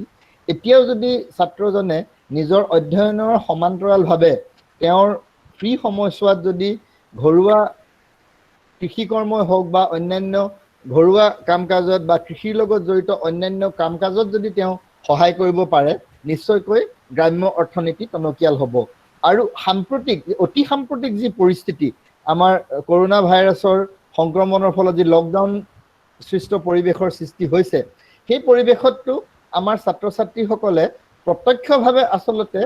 আমাৰ যদি ঘৰুৱা কাম কাজ আৰু ঘৰুৱা কৃষিৰ সৈতে পশুপালনেই হওক বা অন্যান্য কাম কাজেই হওক, তেওঁলোকে যদি পিতৃ মাতৃ অভিভাৱকক সহায় কৰে, তেতিয়াহ'লে নিশ্চয়কৈ গ্ৰাম্য অৰ্থনীতিত তেওঁলোকে অৰিহণা যোগোৱা হ'ব। কিন্তু বিজয় কৃষ্ণ বৰাই এটা কথা বাৰম্বাৰ কৈ আছে যে ছাত্ৰসকলৰ মূল যিটো কাম অধ্যয়ন বা পঢ়া শুনা কৰা, সেই অধ্যয়নৰ পৰা তেওঁলোক যাতে কোনো কাৰণত আঁতৰি নাহে, তাৰ সমান্তৰালভাৱে তেওঁলোকে এই কাম কাজবিলাকত সহায় কৰিব লাগে বা কৰাটো উচিত। ধন্যবাদ প্ৰশ্নটোৰ উত্তৰ দিয়াৰ বাবে। আৰু হয়তো প্ৰশ্ন নাই। মই এটা প্ৰশ্ন কৰিব বিচাৰিছোঁ আচলতে, যিটো হয়তো ইয়াৰ বিষয়ে অকণমানকৈ আমি আলোচনা কৰি গৈছিলোঁ, যে ধৰক এজন নেতা, ছাত্ৰ নেতা, যিজন নেতা, বিশেষকৈ আমি যদি অসমৰ ছাত্ৰ সংগঠনসমূহ চাওঁ, প্ৰায়বোৰ ছাত্ৰ সংগঠনে আমি আঞ্চলিকতাবাদৰ ভিত্তিত গঢ় লৈ উঠা ছাত্ৰ সংগঠন বা নৃগোষ্ঠীয় আদৰ্শৰ ভিত্তিত গঢ় লৈ উঠা ছাত্ৰ সংগঠন। আৰু এই ছাত্ৰ সংগঠনৰ নেতাসকলে এটা সময়ত গৈ যেতিয়া ৰাজনৈতিক চোলা পৰিধান কৰে, তেতিয়া বহু সময়ত এনে ৰাজনৈতিক দলতো অংশগ্ৰহণ কৰে যিবোৰ ৰাজনৈতিক দলৰ আদৰ্শ আঞ্চলিকতাবাদৰ ওপৰত প্ৰতিষ্ঠিত নহয় বা নৃগোষ্ঠীয় যিটো ধাৰণা তাৰ ওপৰত প্ৰতিষ্ঠিত নহয়, তাৰ এটা নেশ্যনেল কেৰেক্টাৰ থাকে। এই ক্ষেত্ৰত আপোনালোকৰ মন্তব্য কি হ'ব পাৰে? পংকজ, মই এই কথাটো মোৰ বক্তব্যত কৈছিলোৱেই যে যেতিয়া এটা ৰাজনৈতিক দলত অংশগ্ৰহণ কৰে, যেতিয়া আঞ্চলিকেই হওক বা ৰাষ্ট্ৰীয় হওক, সেই ছাত্ৰ নেতাজনে তেওঁ যি বেকগ্ৰাউণ্ডৰ পৰাই নাযাওক লাগিলে, তেওঁ যেতিয়াই তাত জইন কৰে, তেওঁ সেই দলটোৰ নীতি আদৰ্শ আৰু সেই দলটোৰ সংবিধান মতে, সেই দলটোৰ ইস্তাহাৰ মতে তেওঁ কাম কৰিবলৈ বাধ্য। গতিকে কেতিয়াবা আমি এটা বিপৰীতমুখী চৰিত্ৰ দেখিবলৈ পাওঁ। গতিকে তেতিয়াই আচলতে আমাৰ ৰাইজে বা জনসাধাৰণে তেতিয়া কেতিয়াবা আস্থাহীনতাত ভোগা পৰিলক্ষিত হয়, যে আজিৰ তাৰিখলৈকে এজন ছাত্ৰ নেতাই এইকেইটা বিষয়ত এনেকুৱা ধৰণৰ স্থিতি গ্ৰহণ কৰি আছিল, কিন্তু কালিৰ তাৰিখত ৰাজনৈতিক দলটোত অংশগ্ৰহণ কৰাৰ লগে লগে তেওঁৰ স্থিতি এনেকুৱা হ'ল। তেতিয়া কেতিয়াবা আমি দেখোঁ যে জনসাধাৰণে সেই নেতাজনৰ ওপৰত স্থাপন কৰা যিটো আস্থা আৰু বিশ্বাস, সেই আস্থা আৰু বিশ্বাসত কেতিয়াবা আমাৰ মানে ঘূণে ধৰা বা সেই বিশ্বাস আৰু আশ্বাসত কেতিয়াবা কেৰুণ সৃষ্টি হোৱাৰ আমি দেখিবলৈ পাওঁ। ধন্যবাদ, আপুনি খুব সুন্দৰভাৱে বিষয়টো দাঙি ধৰিলে। আমি শেষৰ পৰ্যায়লৈ আহিছোঁ। মই আৰু হয়তো কোনো প্ৰশ্ন নকৰে বুলি ভাবি লৈছোঁ, সেয়েহে আমি সামৰিব লৈছোঁ অনুষ্ঠানটো। মই অনুষ্ঠানটো সামৰাৰ পূৰ্বে আমাৰ যিসকল ব্যক্তি এই গোটেই ব্যৱস্থাটোৰ লগত জড়িত হৈ আছে, তেওঁলোকক ধন্যবাদ জ্ঞাপন কৰিছোঁ। আমাৰ এডমিন হিচাপে সহায় কৰিছে আমাৰ বিক্ৰম বৰা, আমাৰ লগত আছে বিক্ৰমাদিত্য বকলিয়াল, ডক্টৰ বিক্ৰমাদিত্য বকলিয়াল, আমাৰ লগত আছে লাইব্ৰেৰীৰ শান্তনা আৰু নমিতা বাইদেউ আছে, ৰফিক ছাৰ আছে আৰু পাপৰি বাইদেউ আছে। কেইবাজনো ব্যক্তি গোটেই পৰিকল্পনাৰ লগত জড়িত হৈ আছে। আটাইকেইজন ব্যক্তিক মই ধন্যবাদ জ্ঞাপন কৰিছোঁ। মই ধন্যবাদ জ্ঞাপন কৰিছোঁ অধ্যক্ষ মহোদয়ক, যি আমাৰ এই অনুষ্ঠানটো আগুৱাই লৈ যোৱাত সহায় কৰিছে। মই ধন্যবাদ জ্ঞাপন কৰিছোঁ ৰফিক ছাৰক, যি আমাৰ এই অনুষ্ঠানটো আগুৱাই লৈ যোৱাত সহায় কৰিছে। মই বিশেষকৈ ধন্যবাদ জ্ঞাপন কৰিছোঁ আজিৰ অনুষ্ঠানটোৰ সমল ব্যক্তিদ্বয়ক, নিমন্ত্ৰিত বক্তা ডক্টৰ সব্যসাচী মহন্ত ছাৰক, আৰু নিমন্ত্ৰিত আলোচক বিজয় কৃষ্ণ বৰা ডাঙৰীয়াক মই ধন্যবাদ জ্ঞাপন কৰিছোঁ ৰঞ্জিত পেগু ডাঙৰীয়াক যি নিজৰ ব্যস্ততাৰ মাজত আমাক 2 মিনিট সময় দি আচলতে গোটেই অনুষ্ঠানটোতে আছে 2 মিনিট নিজৰ বক্তব্য ৰাখিছে মই সকলোকে ধন্যবাদ জ্ঞাপন কৰি আজিৰ আলোচনা ইয়াতে সমাপ্ত কৰিছোঁ ধন্যবাদ ধন্যবাদ ধন্যবাদ